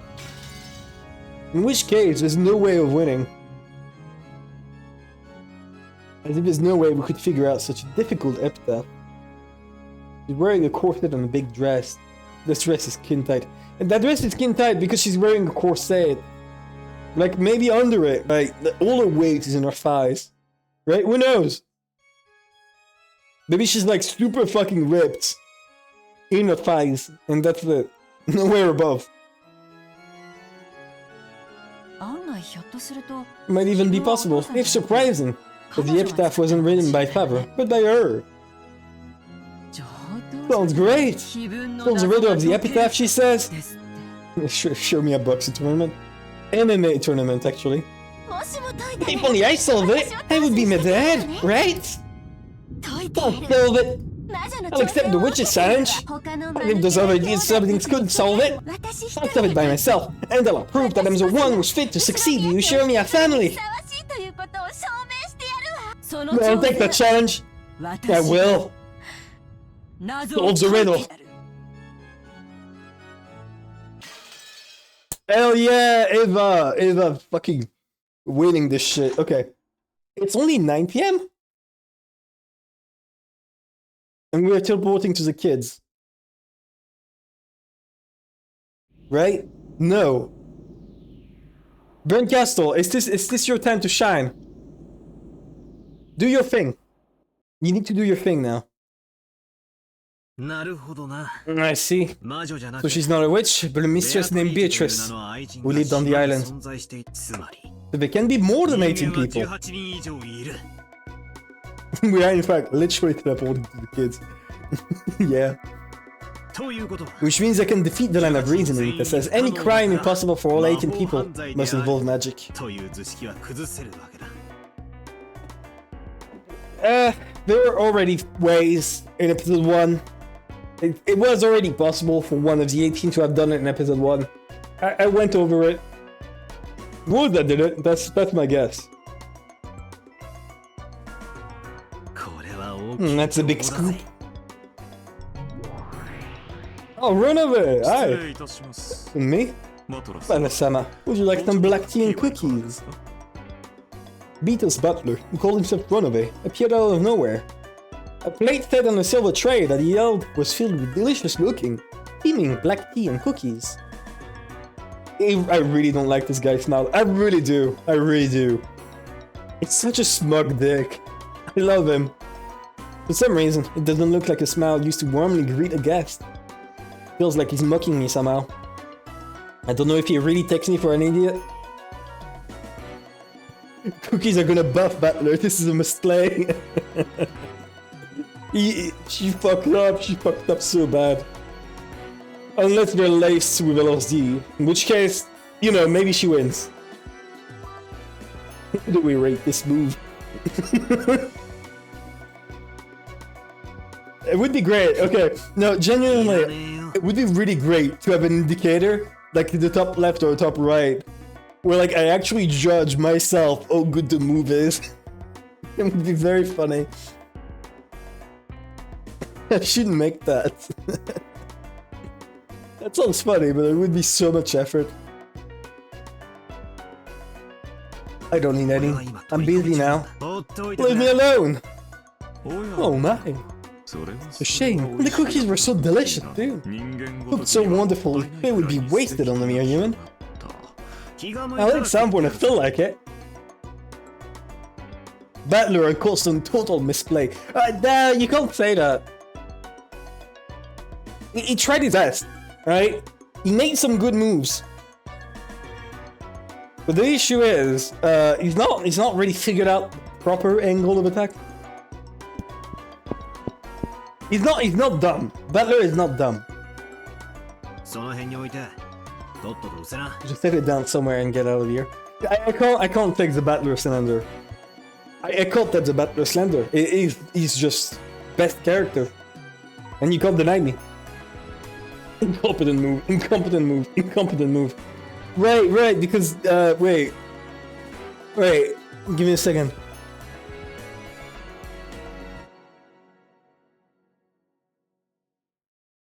I forgot the red truth. Give me a second. You are incompetent, Battler. This is red truth. The only thing it could be is that it truly is incompetent.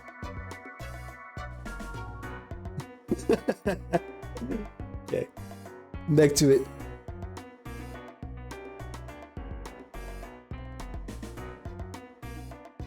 Alright.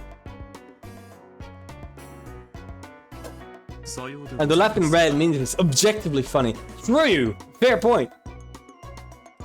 How will Battler react? How will Battler respond to this move? Would he claim it's not actually funny? Will that be acceptable? Then I shall do so. You may eat them when they get cold and stale, and then regret the place that you did not eat them while they were fresh.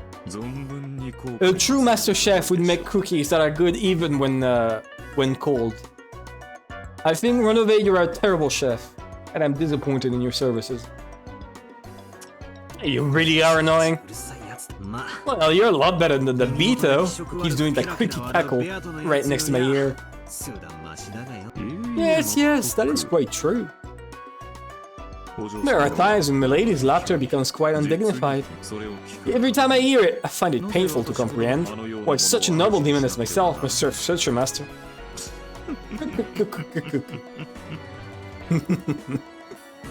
Man, you're weird. If you don't like it, then couldn't you just not work for her? And yet, to continue serving is furniture's joy. If we do not serve, we would hardly be furniture. Setting that aside, how has the game been proceeding? Just now, you seem to have found some useful information that quite pleased you. Well now, I wonder what your shallow wit conjured up. Yeah, is he gonna deny it instantly? As ronove mocked me and giggled. He followed my earlier words, literally, and placed the black tea and cookies in a random spot nearby. In any case, it appears that you are now more confident in the existence of a 90th person, yes? Would you be gracious enough to allow me to hear your opinion? Yeah, sure. I'm just going to say it again in front of Bito anyway. No reason to hide it. Basically, it looks like there's a hidden mansion somewhere on this island. The grandfather and his mistress living there. So the question that's been troubling me about whether there are 18 or 19 people can be easily resolved. You have driven yourself into a corner because of the dead end that you yourself had created. Even though you denied the witch, Butler, you hold a double standard and refuse to accept that the culprit is one of the 18. The easiest way to deny the witch would be to suspect one of the 18. It isn't easy to gather alibis for every one of them. You always find at least one person with a fragile alibi. I could probably continue to deny the witch forever if I just used that person as a scapegoat. However, I refuse to do that. It's useless, it's all useless. Every one of the 18 people is either a parent or a cousin to me. And those reliable servants who are sometimes serious, sometimes fun to be with. I won't let myself use any one of them as a scapegoat. Very naive, Battler. Very naive. In the past, my resolve wavered, so Bito hit me where my heart was weak. Accepting and understanding one's own weaknesses. It is not something that can often be accomplished. Battler, you used this theory about an actual person as a sphere. What could I say? A shield. In any event, in contrast to how unprepared you were in the previous games, the fact that you now have a compass bearing on how to fight is a dramatic leap forward, let us say. With this, you can suspect a 90th person and pursue your theory that the culprit is a human, without having to doubt any of the 18 you love and respect. George is a witch indeed. That's it exactly. Like in the first game, when Ken was killed in the boiler room. There were plenty of tricks I could have mentioned without hesitation, as long as the 19th person existed. The very first game, Ken was killed in the boiler room. One might think he was attacked by Kumasawa, who had gone down into the boiler room with him, but it was actually Rosa. Or maybe that someone who appeared to be dead earlier was actually faking it and ambushed him. Nope, it is. That's the case. In a way, it was a move that forced me to suspect one of the 18. However, by simply proposing that an 90th person existed, there was no longer any need to suspect one of the 18 for that murder in the boiler room. In short, I can at least deny the line of reasoning saying that something is impossible for every one of the 18. Therefore, the culprit is a witch. Using this argument, it's easy to explain. For example, the problematic case that has already occurred in this game. Who gave Marias a letter? Even if all 18 people have alibis, I could easily explain everything by saying that the 90th person must have visited her and given her the letter. What? Battler, what will you do when she says in red, there are only 18 people on the island? What will you do then? I'd say that's quite a good move. Now, how would I strike back against it? If you have plenty of weak points, even if you are aware of them, maybe the 18% attack would be an effective move. To judge the strength of your defense, it may be amusing to contest that point again. You know, will you do it? Amen, Butler. Red text. Red truth. I believe it would be appropriate to ambush a piece representing this 90th person that you mentioned. Oh! True!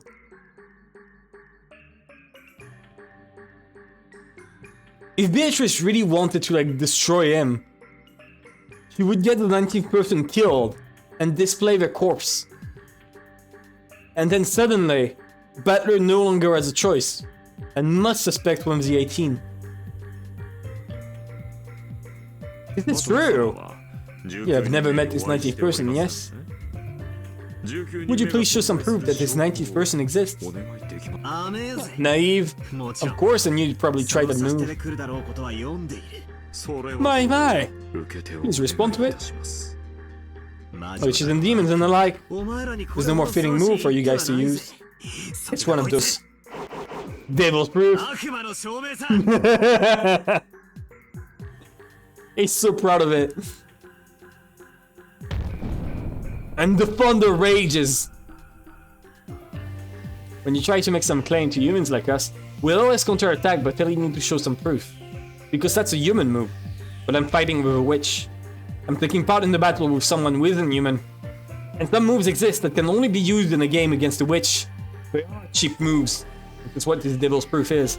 Because it's impossible to prove. Let's assume that there's a hidden mansion in Rokonjima, separate from the Ushiromiya family mansion, and that a woman named Beatrice lives there. In order to prove this, one must find this mansion and actually bring Beatrice out of it. That's called actual proof in the human world. However, if we follow the rule of the devil's proof, you can't deny that she exists, even if there's no proof that she does. Because it's impossible to prove that something doesn't exist. That's right, I'm finally able to turn the tables using this devil's proof, which tormented me so much before. He forgets about the red truth, first of all, and second of all, I bet you that the first one to die, or at some point in the game, someone will die that is not one of the 18. Someone none of them know. And that is going to break Butler. I bet you this is what's going to happen. Either in episode 3 or episode 4, but I bet in episode 3, someone will be found dead and they aren't one of the 18.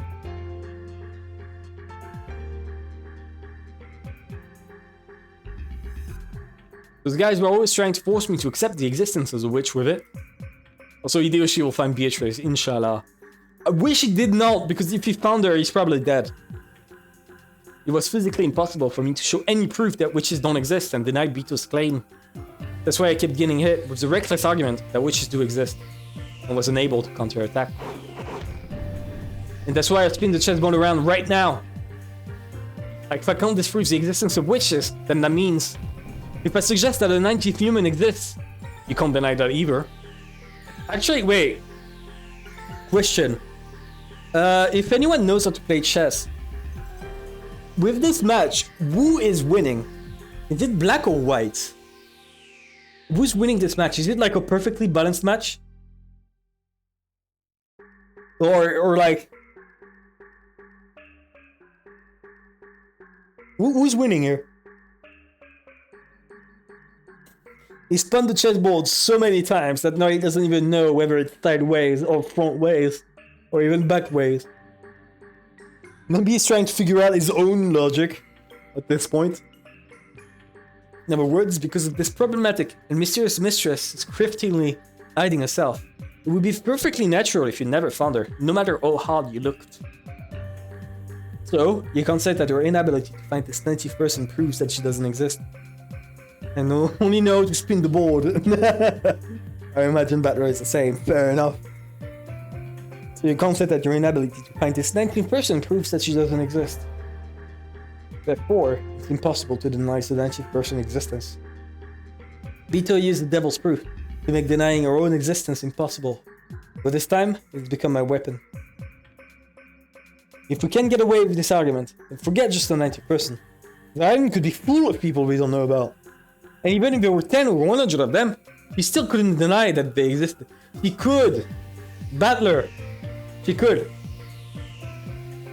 In the last game and the one before that, amongst the murder scenes that showed up, there were several that were extremely intricate and must have taken a lot of effort to set up. It's really hard to imagine a single culprit setting up all of those. Yeah. However, if not just a 90 person, but 10 or 100 were hidden somewhere, that wouldn't be any problem at all. If they all split up the work, they could handle any job in a short period of time. That's true. Even though I'm saying it myself, it's such a stupid argument that it makes me want to throw up. However, because it's such a dirty move, it's the perfect one to use against the witch. It looks like White's is in losing position. Damn. And the witch is black, so it's fucked. They're fucked. Well, this is just my imagination. But if one just suspicious man wearing goat masks were hiding in the shadow, something like that's worse than laughable, almost like the cockroaches. Is believing in the witch all of the goats.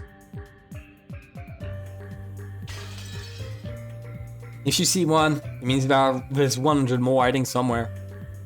I do think that's that's a ridiculous argument. That's horribly twisted. If my opponent were human, I'm sure they'd yell at me like I was out of my mind.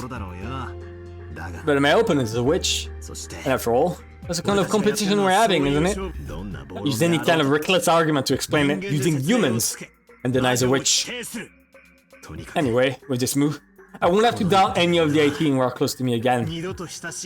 I won't suffer a defeat like last time again. I see. You have learned from your previous defeat. That is good. It's no surprise that you become so devious now that you're in your first game. You first strengthen your own defense. That is surely a solid first step. Quite a spectacular move, I would say. Well, even if we do assume that it was a 90 person, there are still a few tricks left that I can't resolve, like the actual number of master keys, no matter how many humans I have. Yeah, I had a few theories about this, right? And I went over them,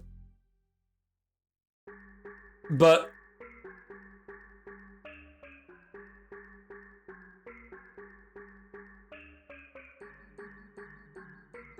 Wait. I need to check something. Wait 1 minute.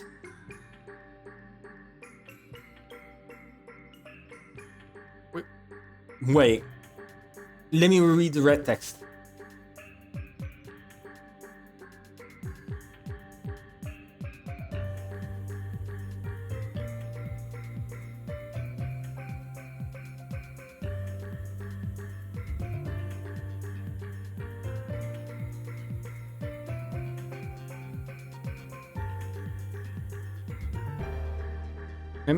Let me see. Sorry, I'm checking really quick.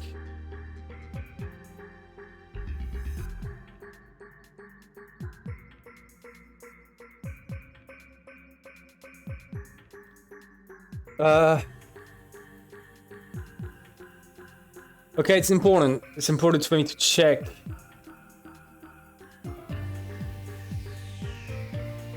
Okay, here's the issue, right? It's this line, and I'm not certain. There's this one single line. Only one of which is held by each servant. Bet that enough men with gold masks to beat the shit out of kids because he couldn't. Based. No, but like, listen, right here. The only way to lock this door is just get single keys or the master keys, only one of which is held by each servant. At that point in time, I'm pretty sure Nenjo picked up that key. I'm pretty sure at that point in time, I'm not certain when that sentence is uttered. Because if it's said before, then Ken is the master key. So it makes sense. If it's said after, then Nenjo has the master key. Which means, if that's the case, this means right there. Where is it? Here. The servant that is off duty comes in and just makes a fake copy of master keys that would fool people and would replace the key Nenjo picked up, which would explain how it would be possible to use that red text and say only one key is held by each servant, despite Nenjo picking it up. Because it's a servant. Her servant got it. got the key, right? They don't count as actual master keys because they're fake. So there are still only 5, and 1 is held by each servant. That I'm not certain. You can't see me, but like if I had a webcam, you would see me pointing at the screen in like sheer excitement. So it really depends on when this was uttered. Because if this is true, right? If this is said the moment Nanjo picked up the key, this would mean that Genji is innocent. I still think there is a trick here, right? Where there's a chance, because like, okay, give me a second. Room key inside.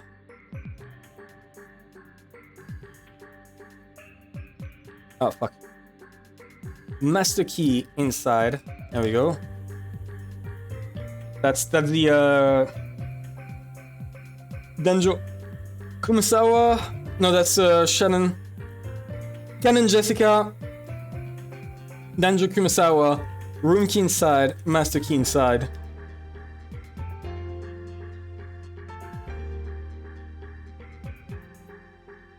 Room key inside. Room key outside. Master key outside. It's important to track the location of the keys. Here. So like, I'm thinking, right? There's two possibilities. One, in every single one of these cases, they used the actual room key that was inside, not the master key. Because all along, Beatrice could have said only the master key was used to open these, not the room keys themselves. But no, every time she included the room key itself. So I'm thinking there's a chance that the room key is a solution to this. Because every time the room key itself was inside the room. So I don't know if you would be able to take the room key.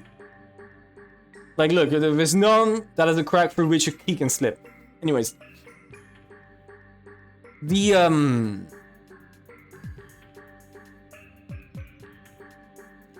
room key being used to lock from outside and then be put back inside, right? Like if it's Genji, would be possible to do the first, second, third. If it's Genji, fourth possible to if there's a turret inside the room, which is silly, but a turret is possible. And then the fifth one, my best guess was the fifth one. At this point, if we're imagining a fucking turret, is a trapdoor in the roof of the parlor that just drops down a ladder. Because at this fucking point, I don't know. Like... Wait, let me check.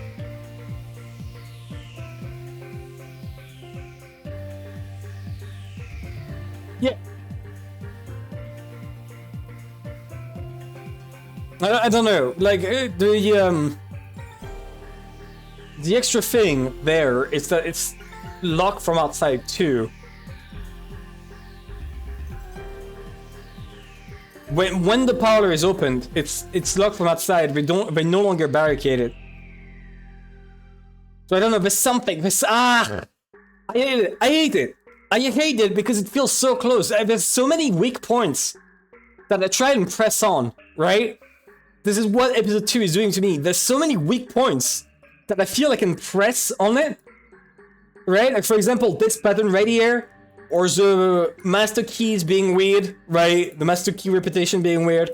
Or the fact that there's actual room key in each room. Or the way the events unfold, with like the stakes being like showing that Nanjo and Kumasawa had their bodies placed after Goda, Shannon, and George were handled. Right? I don't know what to make of that. But it feels important, right? Every time There's like one detail that sticks out to me that I focus on, and then it leads to a closed door that I can't get through.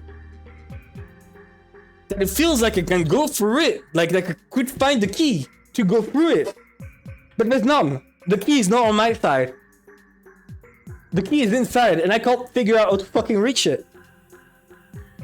No matter which angle of attack I find, it never works out completely. Because yeah, there's a turret inside the room, right? Whatever. It's a bit silly. It's a bit silly. But like, I feel it's the best way to explain why killing from the inside, but if you imagine the same logic of imagining a turret inside the room, how could this apply to any other of those cases? Like, you could say it could apply Jessica's case because that would explain when she was shot in the back. But how could it be locked from the outside? If you assume it's because Genji is using his master key, that he could not have been able to do the parlor without doing something as silly as a fucking trapdoor in the roof, dropping a letter down. Which I would love to say this is a, but like this is so silly, and like this is so stupid, it boils down to saying the witch exists. Right? I can imagine the turret, because it's possible to have such technology back then, and you could imagine him just like installing some shit like that in every room, but him predicting that he needs to put the fucking letter at this exact spot, and that everyone would be there, is so specific that it's impossible. It's just not possible. It would be silly at best. So I don't know, I'm stuck. It can't be Genji because Genji would be too easy of a pick. That's the issue, right? That's my issue. Genji would be too easy of a pick. If you assume everything has been done by Genji, 90% of this case, 90% of episode 2 gets solved. But if you don't assume it's Genji, like even if you assume it's Genji, how the fuck do you expect the parlor? And if you don't assume it's Genji, then what the fuck do you do? Right? Like it can't be good at Shannon or George. So how does the murderer access the inside? And yet, not manage to set up the room all he wants. Goda, Shannon and George were locked inside of their own volition, and Goda even locks the door with his body. This is not something a murderer could have faked. This fucking music is like inspiring me to actively think of this shit, by the way. Without this music, I would not be that strongly invested. You don't know. You guys do not know. Oh, this has been torturing me for like the past 2 weeks. Ever since episode 2 has ended, this shit has been on my mind this entire time. Like, at the time, I go to bed, right? I go to bed, and I just lay down in bed, I'm chilling, and then I suddenly go, but how the fuck did he do it? Like, for fucking weeks now. It's been on my mind this entire fucking time, and it's killing me. There's so many weak points, and none of them make sense. None of them I can work through. And it's pissing me off so bad, I don't see it.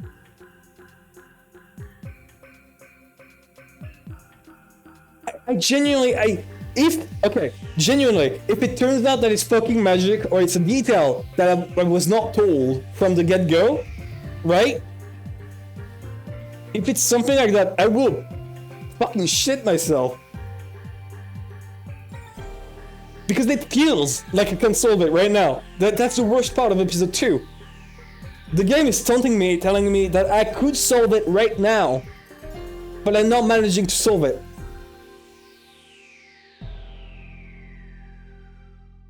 And it's painful. It really is painful. No matter what I do, it doesn't crack. The case does not crack. I do not find an angle of attack that works. Where is that stated? What is stated? That I got every info possible? There's 4 questions left. I know. I'm saying that right now I feel. That's why I said I feel. I'm not saying I'm giving up, right? To be clear. And I wouldn't mind more details, right? But I still feel like I should be able to solve it right now. And it's pissing me off.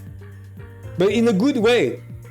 This is not the piss me off in the way that like, oh, I'm gonna stop playing Umineko. This is the piss me off in the sense that, oh, I'm so hyped to read the rest because I want to know.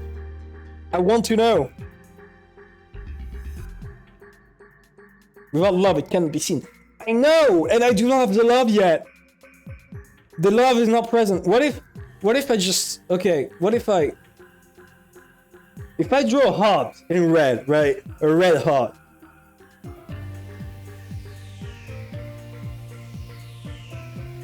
Right?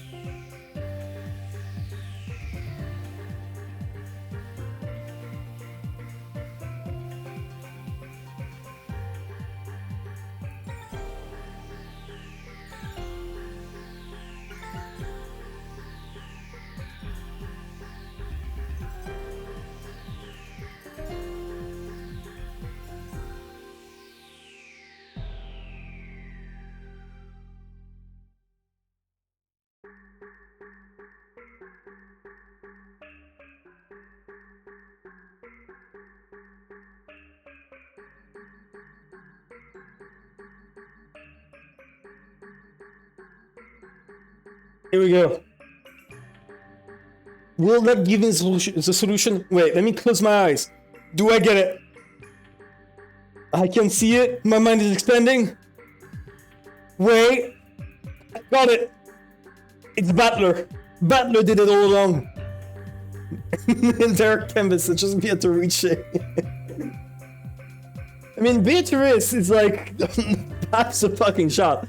Abs a fucking shot is Beatrice at this point.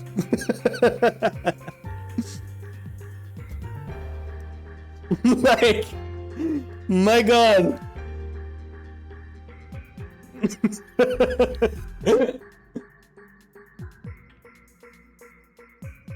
Oh my god, I swear to god, dude. I swear to god.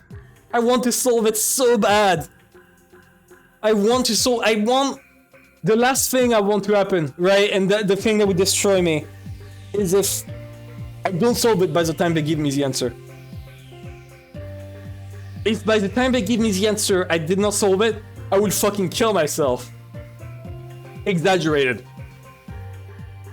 But like, I need to solve it. I really need to. That's all I need in my life. I want to be able to say, I solved Umineko. I know some people have made like Excel documents, like 1 billion words and whatnot. I don't know if I'll do that, because I think my MS Paint chart is on par, right? Like, I don't think you need Excel Word documents when you have this. But, my goodness gracious.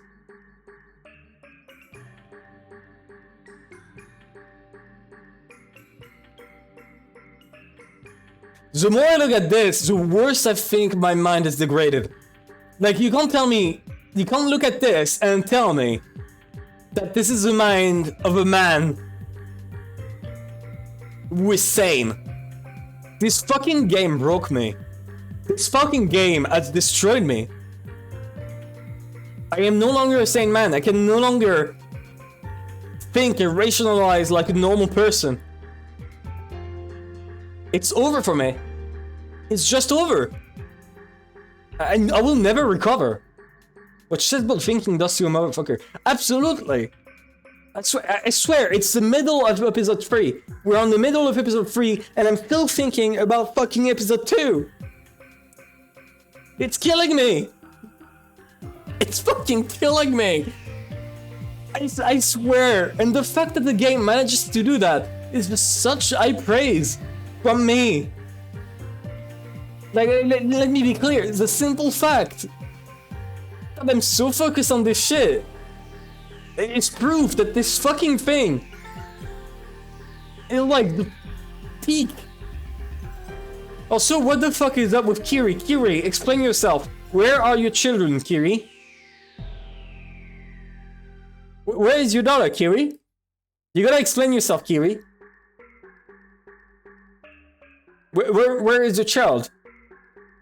Anyways, besides this, Jessica is a witch. That's it. That's all I'll say. That's all I'll say. Jessica is a witch. Has been the witch all along. You see the proof right there, right?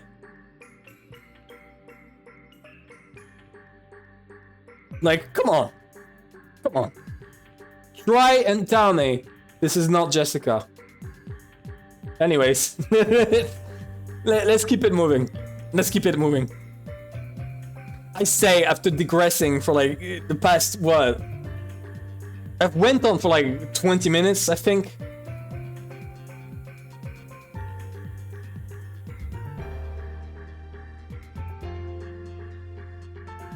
I don't know.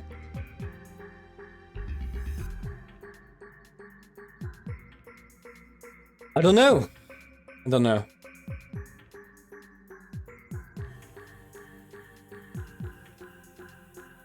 Yeah, I don't know.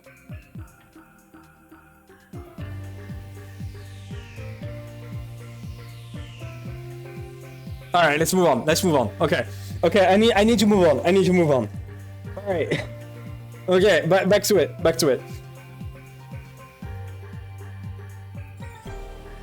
Well, even if you do assume there's a 90th person, there are still a few tricks left that I can resolve, like the actual number of master keys, no matter how many humans I add. Still, it isn't as bad of a first step, was the first time being. Well, Losama, your trump card is the important piece called the 90th person. You condemned my move of asking where the proof was by using the devil's proof. A good skirmish. Thank you for redeeming the hydrate. After yelling for that amount of time, I need to drink some water.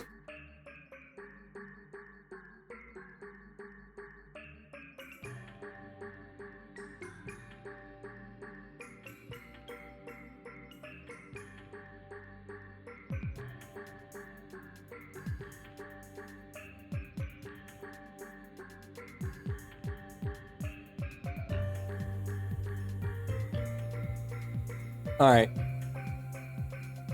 Anyways. A good skirmish. Although I must apologize for making a move by myself when Milady wasn't here. I find I too am growing slightly interested. I wonder if you will allow me to make yet another move on Milady's behalf. And let's have it. I've got no shortage of opponents, be they witches or demons. This movie presented called the Devil's Proof. It's a specialty of us demons. There are also other various moves available to us. Do you know a move called Hempel's Raven? What? No? Hempel's Raven?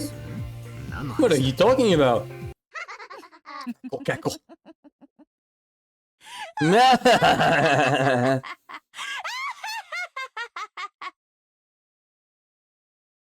Just then, that enraging laugh I've heard so many times started echoing.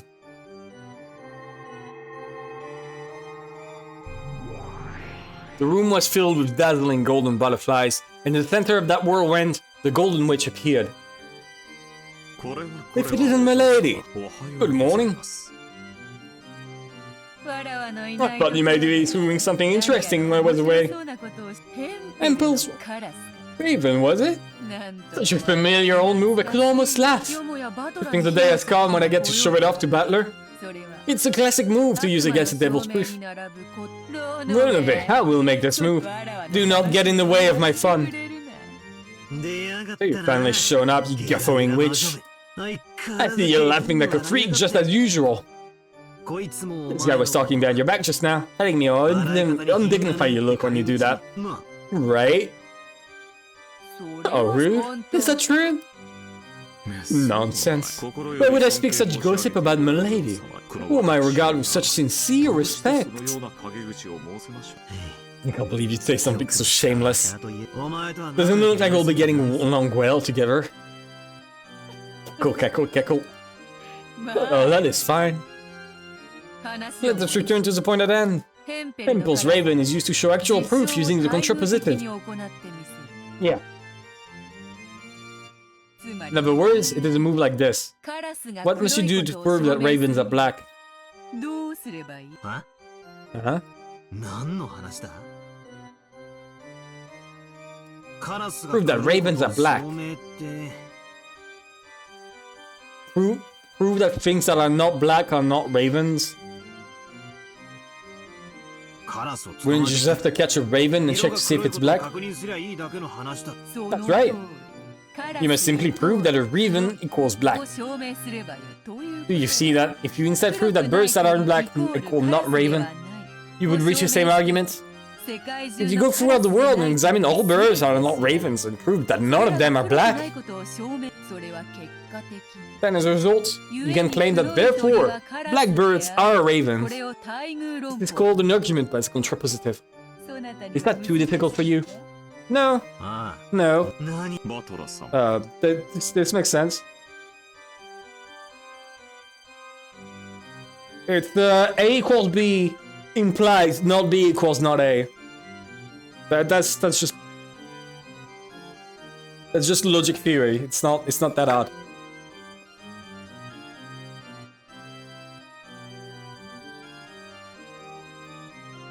I've got no idea what you're saying. But Osama, what about this example? Let's say that you have two boxes, and one of them is a winner with a cookie inside. Of course, the other one is a loser and is empty. For example, here are two boxes, where one has a cookie inside and means you win, while the other is empty and means you lose. At this moment, it has a cookie inside equals you win, which implies that you do not win, you have no cookie inside. When such a relationship exists, the later is called the contrapositive. If A then B is true, then if not B, then not A is also true. Yeah. Well, that's obvious. If the one you guessed was a loser, then you automatically know that the other one was a winner. In other words, if you choose a box like random, whether the winner or loser, you'll be able to figure out which box has a cookie in it after your first move. It's correct. If the cookie is in the box you open, then the devil's proof is satisfied. You can directly prove that this box is the winner, equals this box has a cookie in it. However, if the box you open is empty, then the reverse, Hempel's raven, is satisfied. Welcome to Witch Kindergarten. We're learning about basic contrapositives. Some people have never heard of contrapositives in their lives. Some people are listening to this and are like, whoa, no way! No! If not B equals not A, no! This box doesn't have a cookie in it, this box is in the winner. And as long as you accept the premise that there are no more than two boxes, the contrapositive shows that the other box is automatically the winner. Yeah, but what happens if you get more boxes of the thing? Only poison can stop poison, and only twisted logic can stop twisted logic. Then what?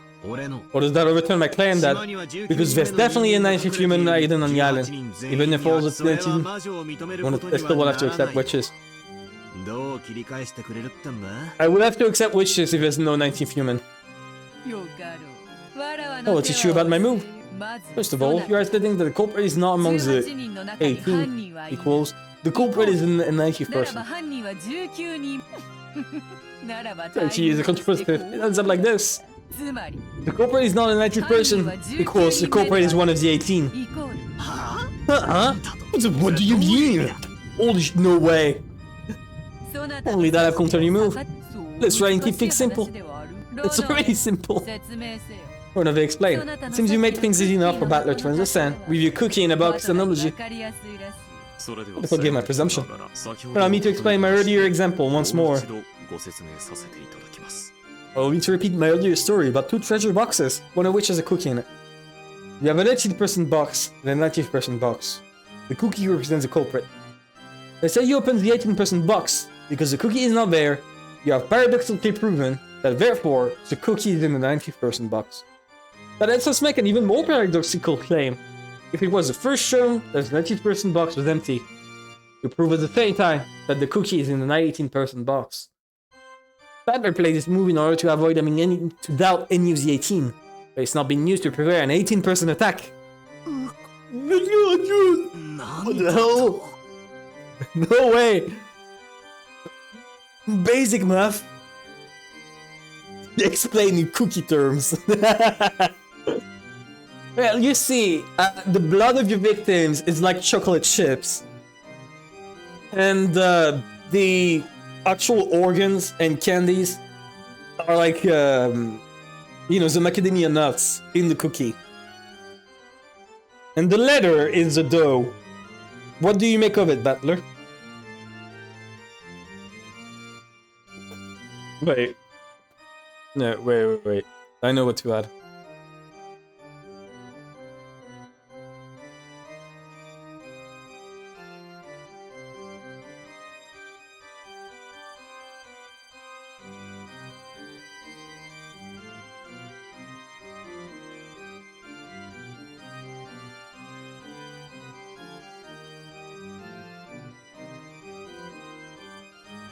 This is about the same size as this.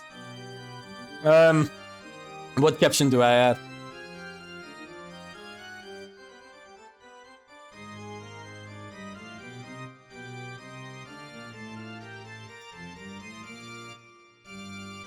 What should I add?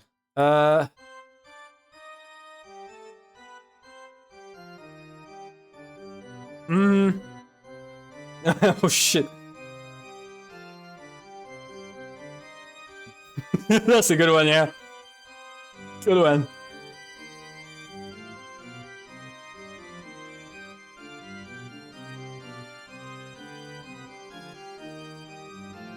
That's a good one, right? I'm pretty sure.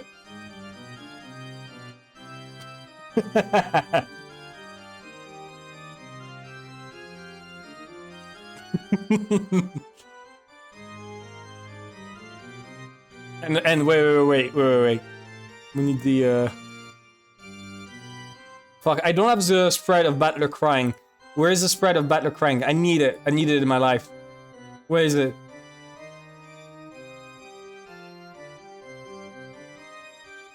I think I have it somewhere.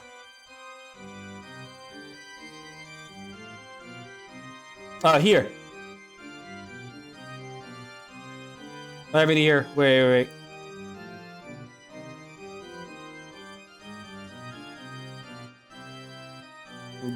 As per usual, we're gonna cut out everything unnecessary. Here we go.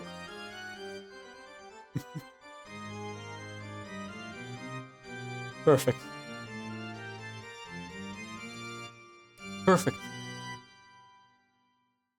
This is important, by the way. This is like primordial info to keep on the shot. Cackle. If I go first and prove that the inside of the 90% box is empty, you will automatically have to accept that the cookie is in the 80% box. All I've done is say it the other way around. Yes? Oh, that move I suck off in an end was actually a double-edged sword. Because the cookie killed my family, okay?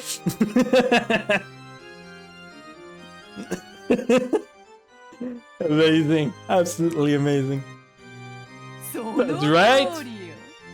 As soon as you play that move and attempted to explain everything with an anti person, you'd already taken on the risk that you might be forced to accept that the culprit was one of the 18.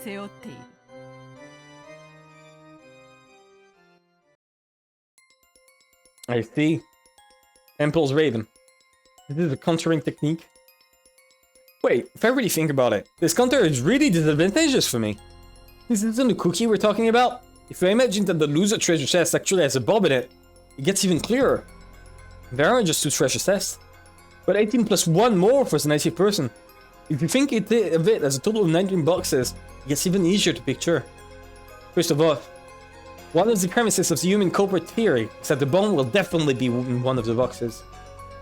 I didn't want to place the bomb in the boxes for any of the 18, but I used the devil's proof and created the 90% box so I could throw the bomb in there. That much was fine. But then Beetle struck back. There is the contents of the 19% box are empty. That will automatically mean that the bomb's in one of the other 18 boxes. If I could examine... Yeah, add 50 boxes. You forgot the feral dogs. You're missing the 50 extra boxes. Why have you thought of that, Beatrice? The 50 feral dogs. The 100 feral seagulls. Too. Yeah, you have to add 100 extra boxes. The seagulls did it. It's been a seagull all along. As long as I can shut at the bomb isn't in any one of them, I'll be able to safely shut at the 18 are innocent. If that were possible, I would have nothing to fear. However, in reality, that will be almost absolutely impossible. The police wouldn't come here in this typhoon. We don't have access to scientific investigations, or experts, or anything. In short, we can't prove anything decisively. Epic unboxing! Yeah.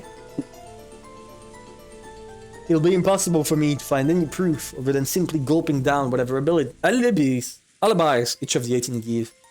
Which is a terrible idea.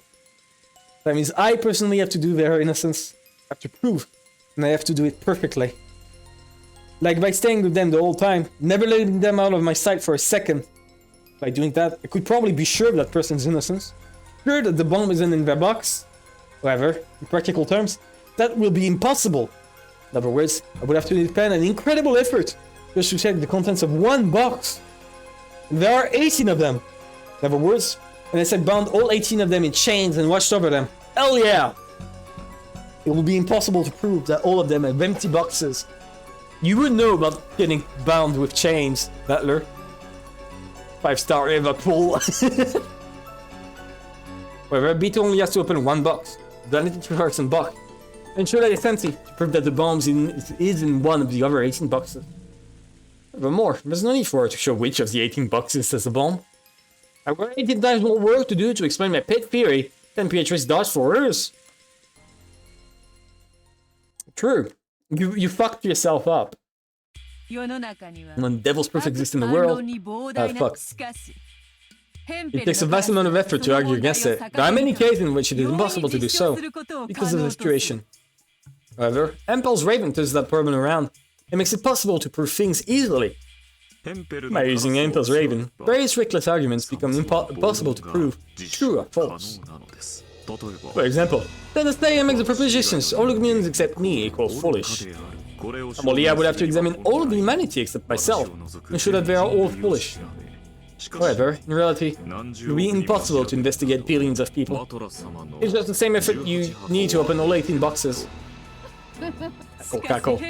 However, by using the raven, the contrapositive of that proposition would change into this. If you, to use your phrase, spin your symbol around on the claim that all humans except me equals foolish, you have to do nothing more than prove that not foolish equals me. What do you think that means? Cackle. As soon as I know the fact that I am wise, I'll be able to show in an instant that every one of the billions of people in the human race is foolish. In less than a second, I could finish proving that the entire human race is more foolish than me. That's not how it works.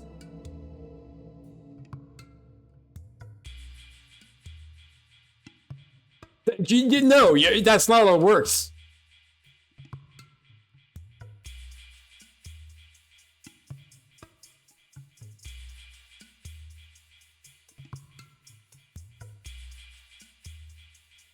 No, that's...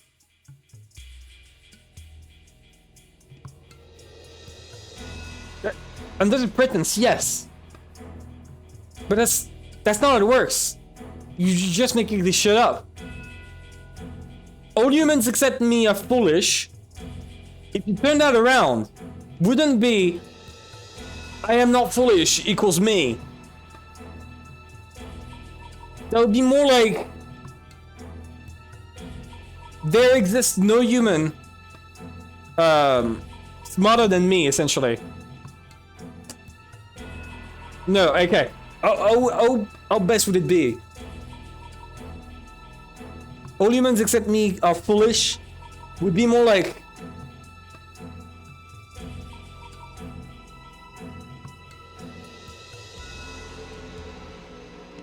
Yeah, that's the thing. That's the thing that's wrong. She's fucking up the logic in a way. Because otherwise, that would prove that everyone else is dumber than me, like in every scenario.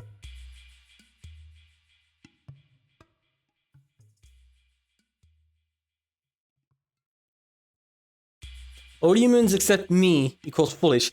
The opposite of all humans except me isn't me. Right?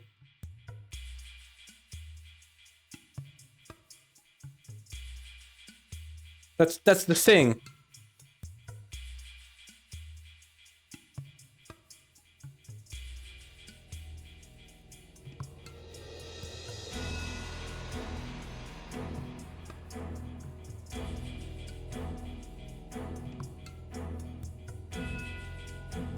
Wouldn't it be more like wise equals? No, I know. Fuck, I know this is wrong on the factual level. But it's because she's using the contrapositive in the wrong way, on the wrong part of the sentence.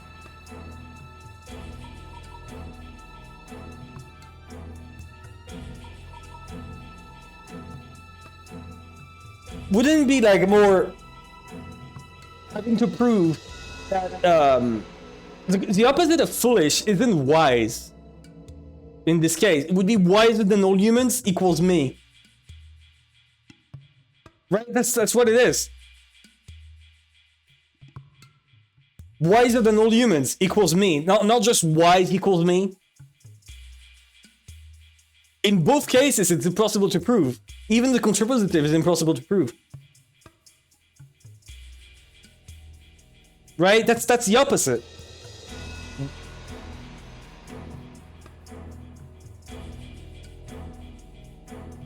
I don't know. Oh, exactly. I know it's because she's phrasing it in a way that's wrong, which leads to this wrong affirmation. It's more like having to prove that like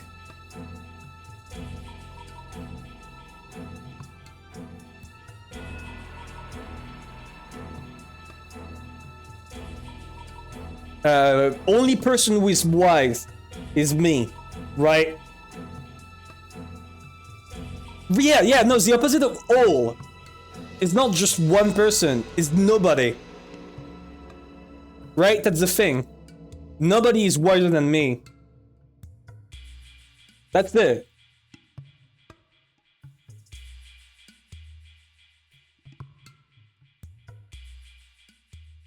Why are you using cackle? I guess she's gonna say like instantly. It truly is the strongest, fastest QED in the world. This Hempel's Raven. It's wrong. It's a very, very convenient move. Not only demons, but gods also use it. And we propose that the blessed equals the servant of the god. Because the human is not a servant of God. He must not be blessed.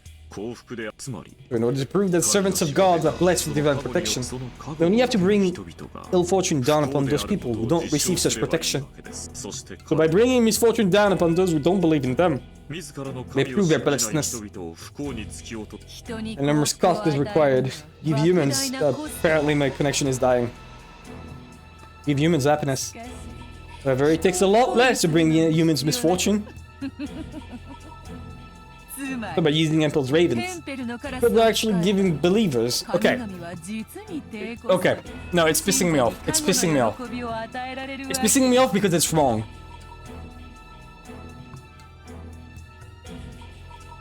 So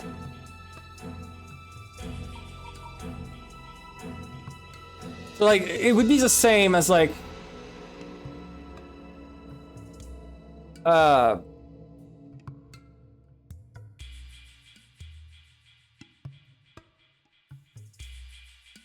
It would be the same as having like an example X. Remove, I don't know, element B for Beatrice, right? Equals, implies. Implies P, property P of B. If you do not of that,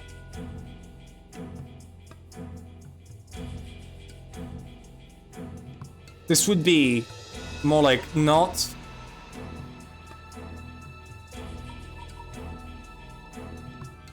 Fuck.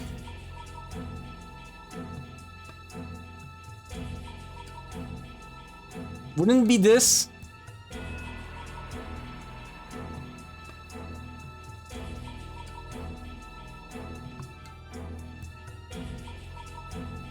So... No, it would be the other way around. No, yeah, it would be this way because you're inverting the P. I think No, I'm completely messing it up. I'm completely messing it up. I don't remember shit. I know I went through this in math class a while ago.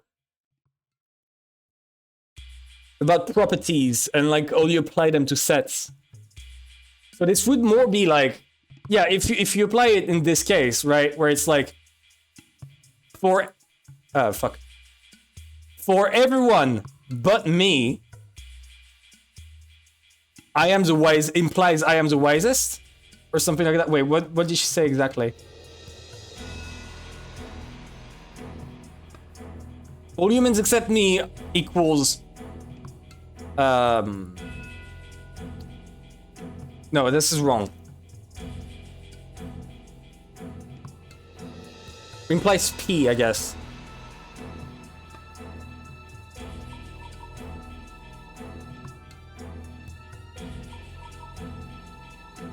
Yeah, it would be more like this, right?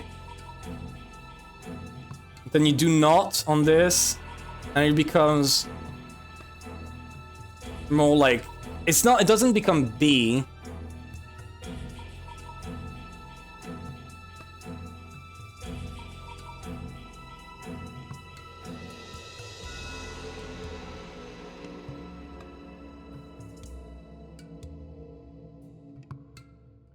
So, wise. Yeah, no, that's it, right? You would have to prove that anyone who is wise. It's not you have to prove that you're wise yourself. That would be the opposite, right? That would be I am wise. That's the thing. When you are doing a contrapositive, you have to invert the two. That's what she's doing wrong. You have to invert the two. Right? This is everyone within me is foolish. So she's saying the opposite, where like essentially me implies wise proves it, right? Because it's like not this, not this. But that's not oh it works. This should be like this, right? This should be like this. That's the contrapositive. When you do a not on an implication, it switches around. And thus it turns into wise implies me. Which is still just as improvable, right? Because you would still need to prove that anyone who claims to be wise happens to be you. And if someone claims to be wise, then they aren't you. This is just, she's just fucked up the contrapositive. She's just lying on what the contrapositive is right now. The implication is wrong. The contrapositive implies that the implication changes, switches around. So this is just as stupid. Like it is just blatantly false. She's just lying there. And if better false for that. I was struggling to like phrase it into words, but I knew that what she was doing was wrong because she was not doing an actual contrapositive. She was doing something dumber. And she was doing it on purpose, clearly. Like she was purposefully avoiding to show that the implication switches the other way around.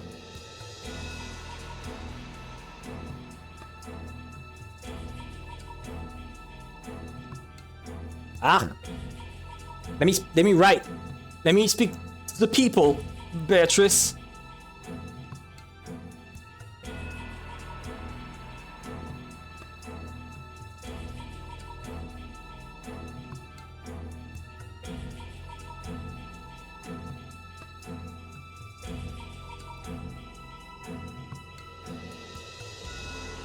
Here we go. It took me a while to put that into words.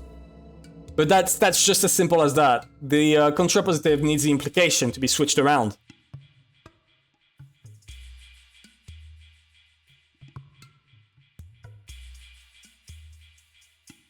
That's it. Both propositions become as stupid as the other.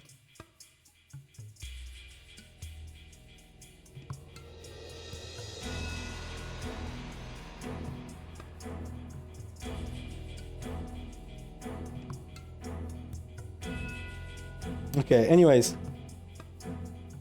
Let's get back to it.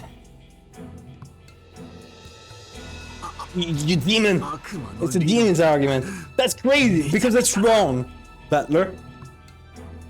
It seems we've gone off topic. Let's get back to the point. The move for my counterattack is complete. Now, in response to your claim of the 90th person is a culprit, therefore the 18 are innocent, and the witch doesn't exist. I say, therefore I can prove that the culprit is not some 90th person. We can be sure that the culprit is either one of the 18 or a witch.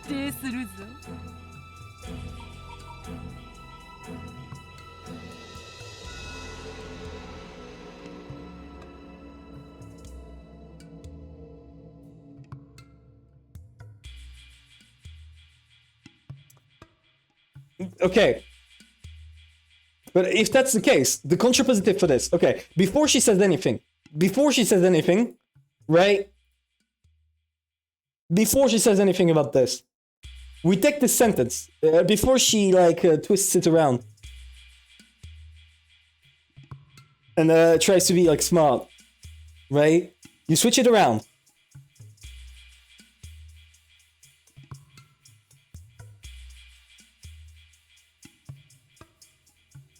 Before she switches it around, this becomes, the contrapositive of that becomes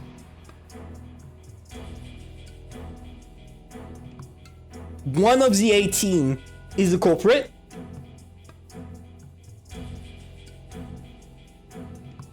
One of the 18 is the culprit, or the witch exists,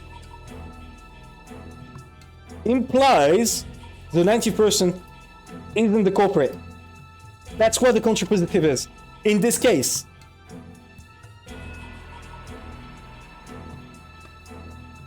The and becomes the or. The full set of 18 becomes one of the 18. And the witch doesn't exist turns into the witch exists. This is the contrapositive. Let's see what the fuck she's gonna say. Therefore, if I can prove that the culprit is not a 90th person, we can be sure that the culprit is either one of the 18 or a witch. No. No. Right?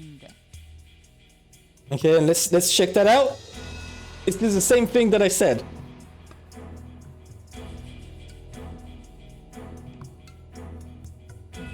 It is not. It is not. This is a lie. This is a lie. You are lying, Beatrice. You are a big liar.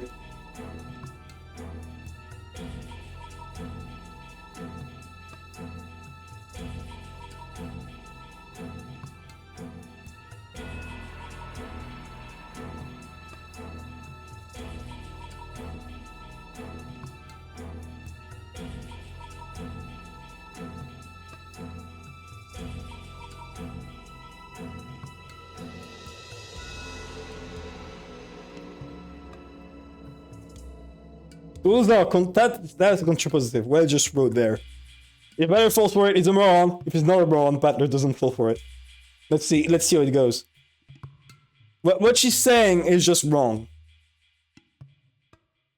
Right? Because, like, essentially, if she's right, this would be the same as saying the 18 are innocent and the witch doesn't exist, therefore the 90th person is the culprit.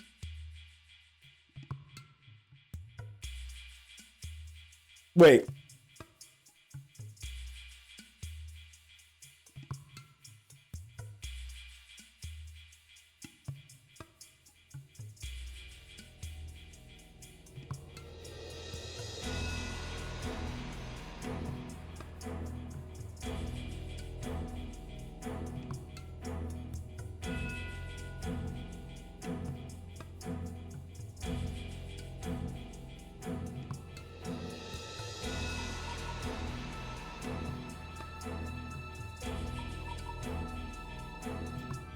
Wait, okay, no, because this is not an implication, this is an equivalence. Both are true, in both directions, this is not a therefore. This is an if and only if. That's the issue. Because if the 18 are innocent and the witch doesn't exist, therefore the knife person is a culprit. It has to be. Or something that isn't the knife person is a culprit. Yeah, like if the 18 are innocent and the witch doesn't exist, it doesn't mean it has to be a native person. Like, as far as we know, there could be way more people on the island, or it could just be like a fucking turret or some shit, like trapped, set up. I don't know. I don't think it's accurate. I don't think it's as simple as what she's saying.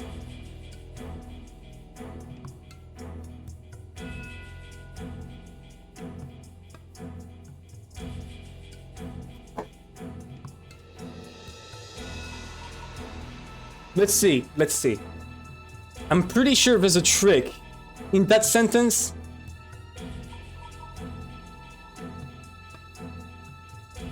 There is a big trick in that sentence. We'll see where it leads. Here we go.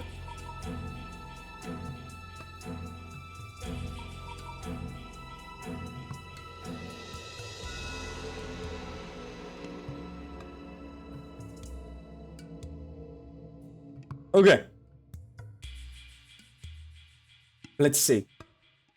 Oh my god, everyone left after my fucking tangents on this. I'm sorry, the second we pulled up into logic theory and like it got close to... The second she tried to trick me is the second my brain just like got hyper-focused on this. I'm sorry if that was boring. Alright.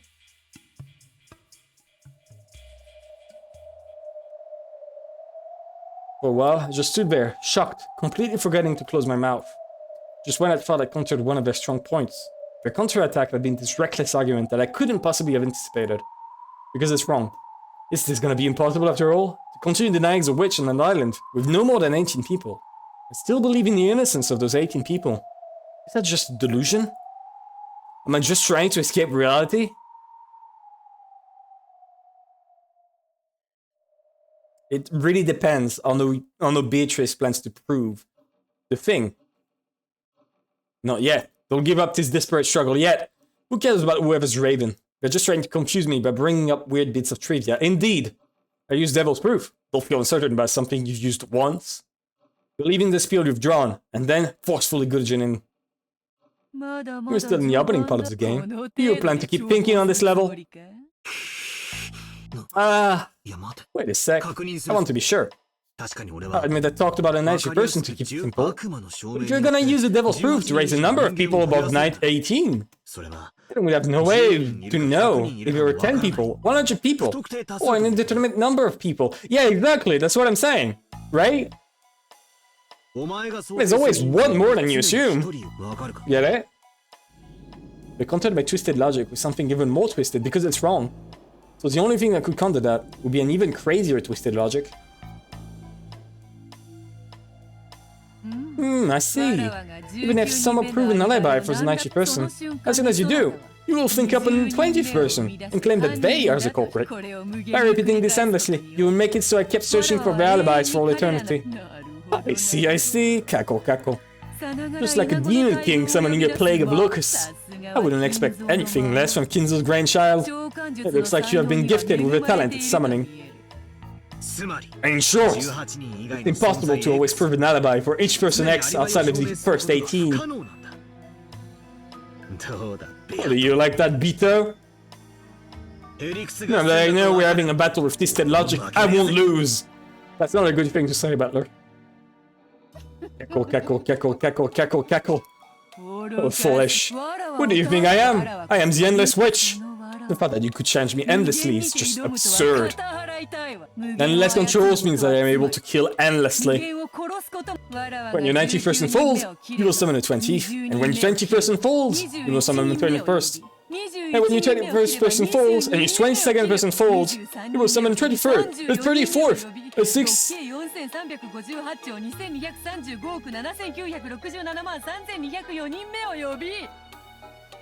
6 quadrillion, 435 trillions, 822 billions, 357 million. Fuck, 64 quadrillions, 358 trillions, 323 billions, 579 million, 673,204 person. Did you think you'd have me at your mercy for all eternity? Alas, at infinite regress. At some point or another, the island will be too crowded. The infinite doesn't work against me. Well then, what will you kill my endless? Try and show me. The fact that the island is like limited. Now, yeah, even if you assume that like they live under the earth in like a secret mansion and hidden there's an actual mansion. Does he just get sliced in half?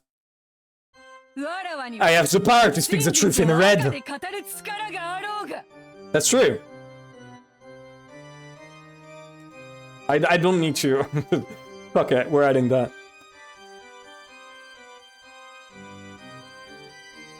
I know it's completely useless to add it, but I want to add it.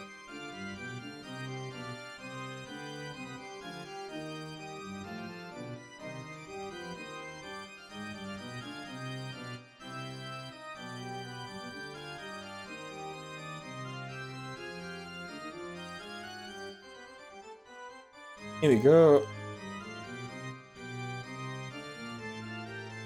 Here we go. So that way, whenever someone downloads the chat later on, they'll be able to see that I was forced to add it.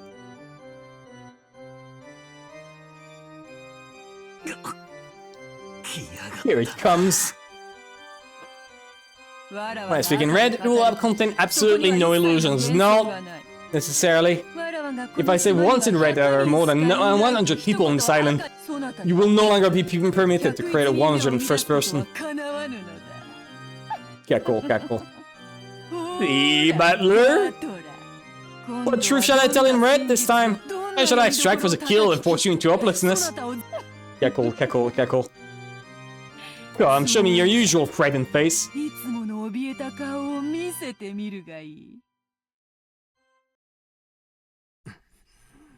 What? Yes, please prove that you're not a moron. Why are you laughing?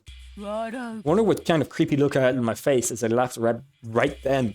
That red sure is scary. Every time it jumps out, I'm driven to the depths of hopelessness.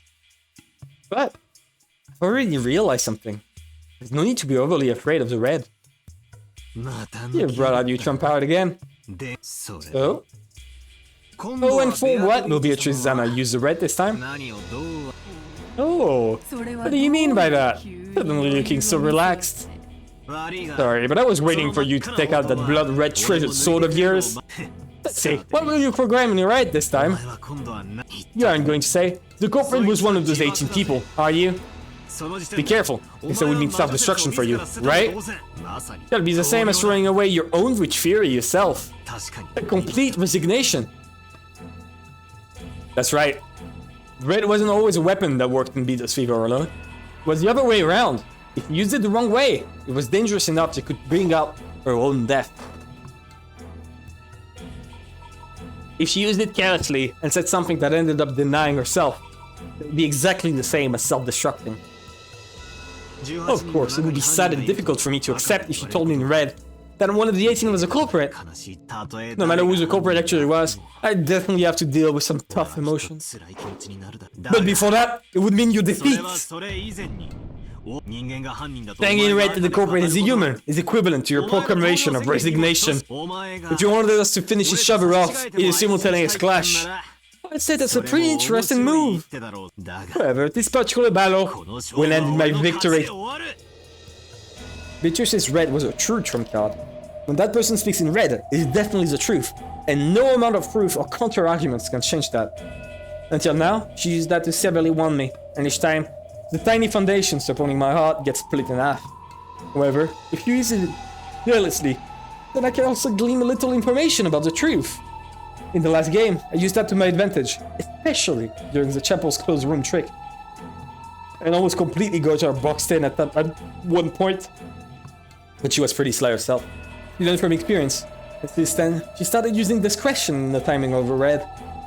This feeling of tension was almost literally like a battle of real swords. This is the high level intellectual battle. No, it's not, Battler. No, it's not. When she had to describe to you the concept of a contrapositive by lying to you, it stopped being eye level. It stopped being eye level. No, not an intellectual battle. This really is twisted logic. Yeah, okay, I can accept that.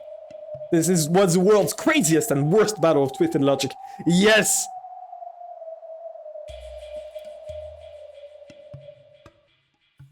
This is worth noting down. I accidentally skipped a few bits of dialogue.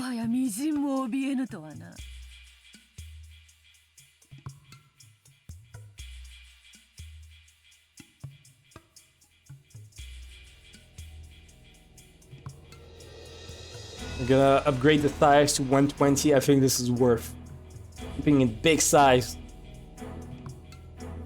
There you go.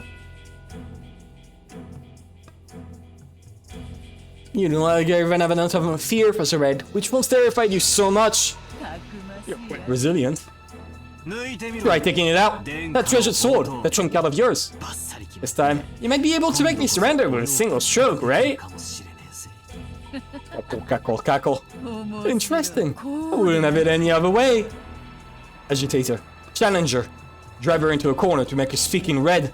Of course, the red is always wiping out my only rays of hope. But don't be afraid of that. On this island, overcome with falsehood and illusions, the only thing I can trust is the information she speaks in red. It's my only way across the chasm from hell. Just a single tightrope. A merciless blood-red blade is the only way I can survive. This isn't just walking on a tightrope. It's like literally walking on the edge of a blade.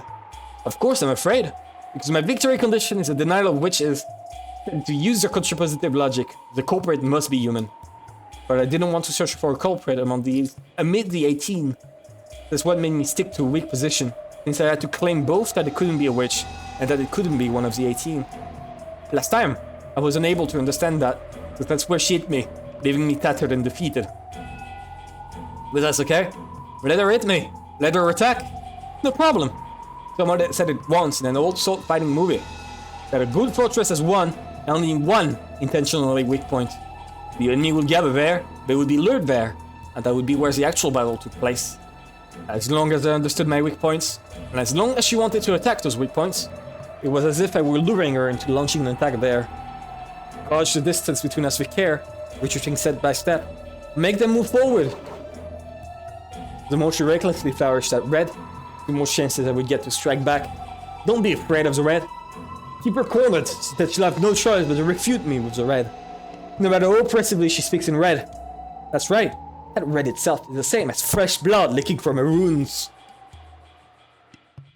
Okay, the battler proving that he's based, a bastler actually. So, what's wrong? First of all, why don't you tell me how many people are on the side in total? If you don't, your raven cult cut me up. Oh, surprising that you can be this desperate, and yet this difficult. One cannot make light of someone putting their life on the line, no matter what the era. It will surprise your Kinzo's grandchild. The more cornered you are, the bolder you become.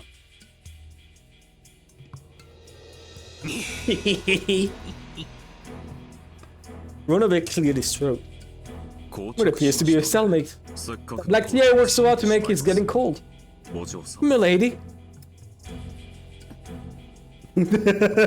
Ronove was supposed to be her ally. Roguishly rushed her into making her next move. Bito probably thought she'd manage to smile back and appear confident, but she couldn't hide the sweat building up on her forehead. By now, she had completely lost the confident feeling that had allowed her to turn her nose up at her worthless opponent. Of course, she probably wouldn't be cornered by something like this. She's just being cautious. Until now, I've been inexperienced. I didn't know how to fight, and I wasn't strong enough to be her opponent. However, now that we've reached the third game, She realized that I'm starting to become more skilled. And she's grown more cautious, thinking every move over carefully. Sure, that's just fine, Beatrice. Sorry to keep you waiting. Are you happy now? Now it's starting to get interesting, huh?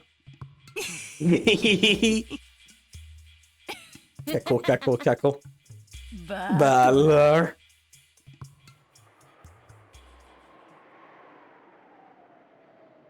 This isn't getting us anywhere. Then should we get on to the heart of the matter and go with the usual? Oh, the usual, you say? And by all means!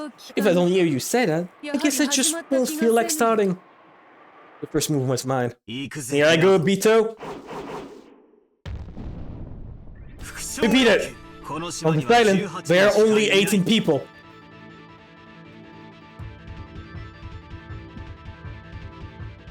If I hear you say this in red, I'll have no choice but to suspect one of the 18. I won't be able to say a 90% did it, so all doors will be close to me. However, I believe the culprit definitely isn't one of the 18. There's no way any of those 18 could commit such brutal murders. I'll say it again. Repeat it. On this island, there are only 18 people. I refuse. It's important to note down.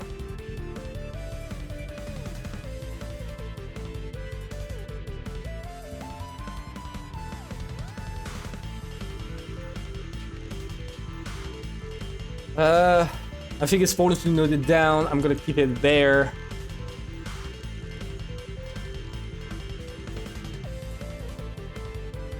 I like this song. This song's good. See, that I won't say why. I clicked it because it showed that we're still a bit more to the line.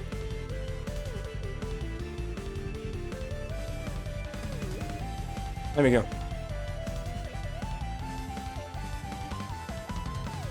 Good. Woo! I'd avoided what would have been the worst red for me. If you repeated that, you'd be faced with those two worst choices of accepting the witch or suspecting one of the 18. Like last time all over again. But Bido didn't proclaim my ultimate and greatest weakness in red. She refused to repeat it, even though there was no reason for her not to strike. Even though it was a weakness she should have been drooling at.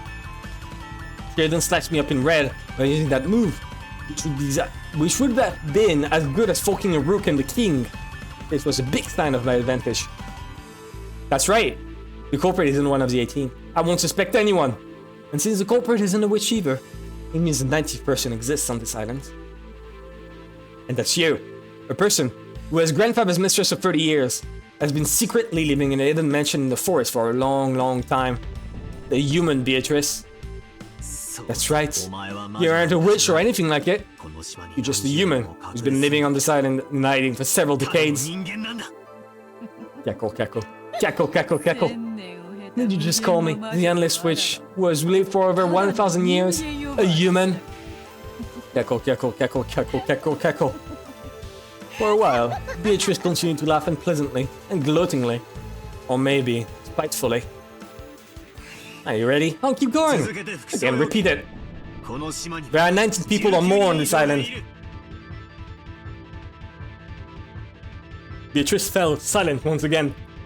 She'd probably remain extremely cautious, as long as confirming the number of humans on this island might give her some large advantage.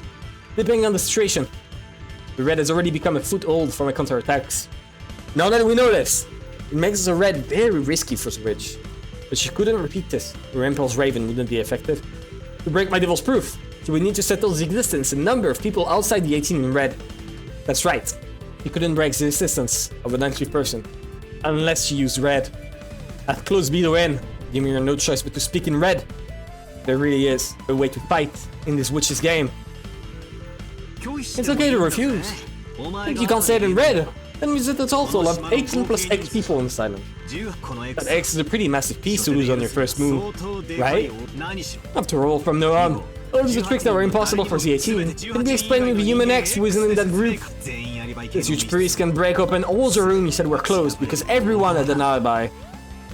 Not in episode 2. There's a 50 feral dogs, I forgot! Well, just like our chess bishop can cut a thin line through enemy forces, as long as there is a slight gap, it will only be effectively used on squares of the same color. It was very good controlling territory on the board. Territory. That's what she says. It looked like Bito had also noticed the current plight. She couldn't just let an important piece go, especially this close to the beginning of the game. Will that a red treasure sword? Wouldn't be that difficult to save herself from this. But Bito was completely aware that I was expecting this.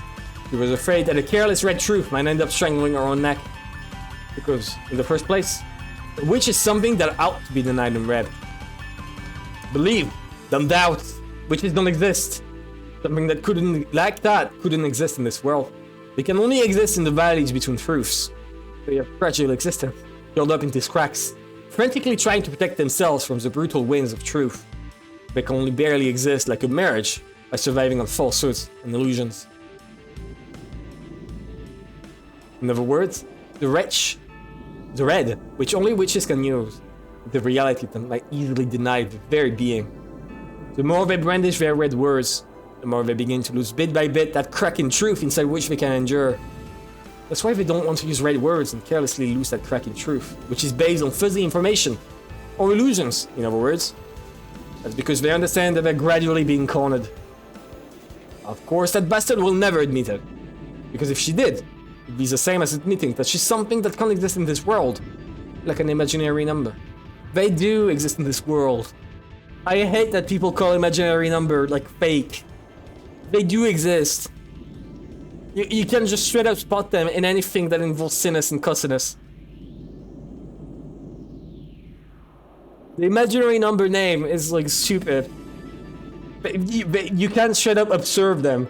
Like, of course, you're not gonna find a high apple, but if you look up cosinus and sinus, anytime you want to work with signals, for example, you can just use imaginary numbers to instantly make it a billion times easier. They're a tool. Just like numbers are a tool, they're a tool. Numbers don't exist. You never have two apples. You can't say I have two apples, they're not the same apple. Are they? You can't say one is one. They're not the same size, they're not the same shape. They're not the same one. Numbers don't exist. The same way imaginary numbers don't exist. I'm sorry to nerd out like this. I just dislike when people just go, oh yeah, the imaginary numbers aren't real. It's so dumb. Hi, just George. What's up? George jump scare. Awful. Awful. Note that she's the one who's really been pissed as a bone. After all, a red treasure sword can be used without a lot of preparation. What's wrong? I'll play it again. Repeat it. There are 90 people or more on this island.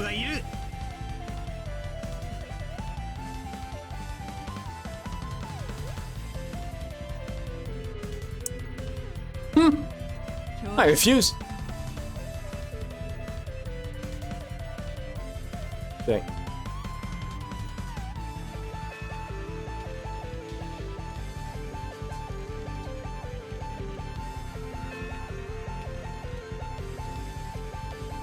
I think it's important to like note them down. Here you go.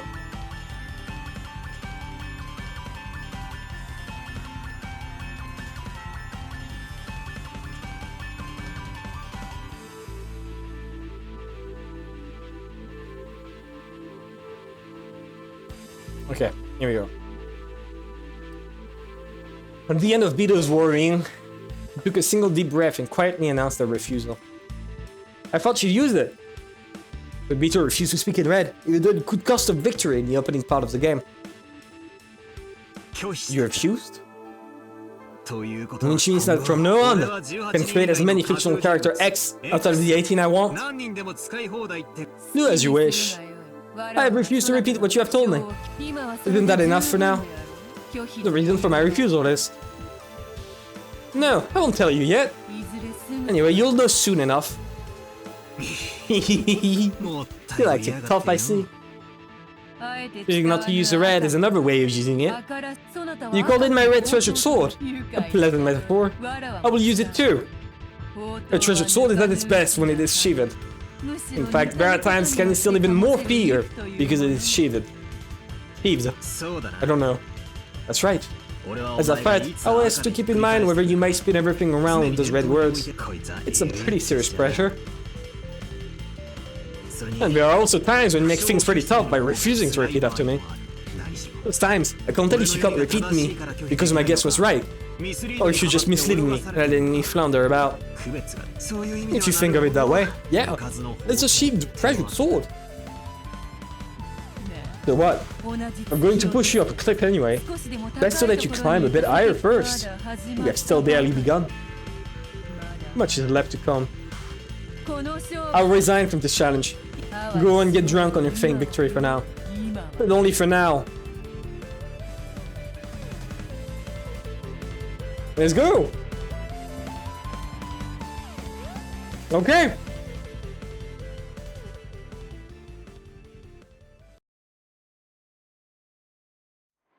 Is this chapter over? I want to stop when the chapter is over, but it's been going for 30 years. Practically speaking, the early part of the game ended with her being a sore loser. I mean, so I couldn't relax my guard at all. The tension didn't fade one bit, and I was greeted by the sound of Ronove's applause. Spectacular, Bala-sama! Perhaps you have started this game with advantageous development. Who knows? I still don't know whether I've taken a piece by my move, whether she guided me into taking it. After all, knowing you probably know I'm being led into a trap, and that clap is just you mocking me openly, right? How could you think that? I am innocently celebrating your ability, which has enabled you to take one shot at Milady, even though it is only the first round. In any event, Milady is a person who is quick to become arrogant. I believe that a little encouragement such as this can be good medicine every once in a while. This butler of yours, sir, has a vicious tongue. He does, doesn't he? Sometimes he ticks me off as well. My, incredibly rude of me. Well then, milady, Butler-sama, would you like some more black tea? The game has still barely begun. Please allow me to prepare all the tea and snacks needed to adorn this game. I ask that you continue your game without any reservations. I will. Let's move forward. Now is when it really starts. Very well. Let us advance the clock. Ronove, black tea, please. Certainly. Oh, about a cookie. I don't need one. Give it to Beelzebub to make your tea. Remain silent for now. While listening to the sound of the demon butler pouring tea, the witch closed her eyes slightly and fell silent. For some time, she was deeply lost in thought, but eventually a roguish glint came into her eyes. Is he gonna speak in red? Very well. Why don't I inform you now as to why I refused to speak in red during that first move? Please do. What? Bring it on! Tell me what you've got. Cackle, cackle. Yes, that this really was big enough that it ate to lose it. It may be hasty, but allow me to make my move. I won't use red, but from here on, as I will explain on my behalf. Listen. And this is where we stop for today. This is where we stop for tonight. Quite long.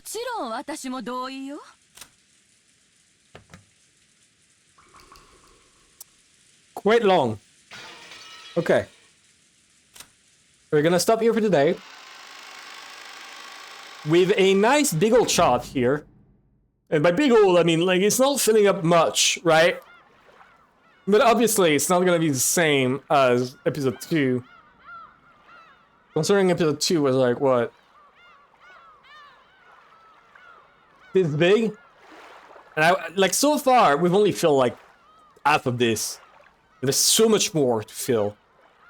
I wonder if, like, episode 2 is gonna be my biggest shot yet. Right? I wonder if it's gonna be my biggest shot. Or if my biggest is going to be like episode 4 or episode 7, I don't know.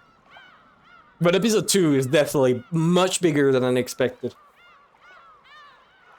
Nonetheless, thank you everyone for coming. There were a lot of people that passed by at some point or another. It was fun, I really enjoyed this. This game's good. In case you haven't noticed, I do like Umineko. My 20-minute rant on episode 2 should prove that. So, I should make clips, actually. I know there are a couple moments that are pretty good that I should make clips of and share. Because it's peak. But yeah. Bye-bye, everyone. Have a good night. Here we go.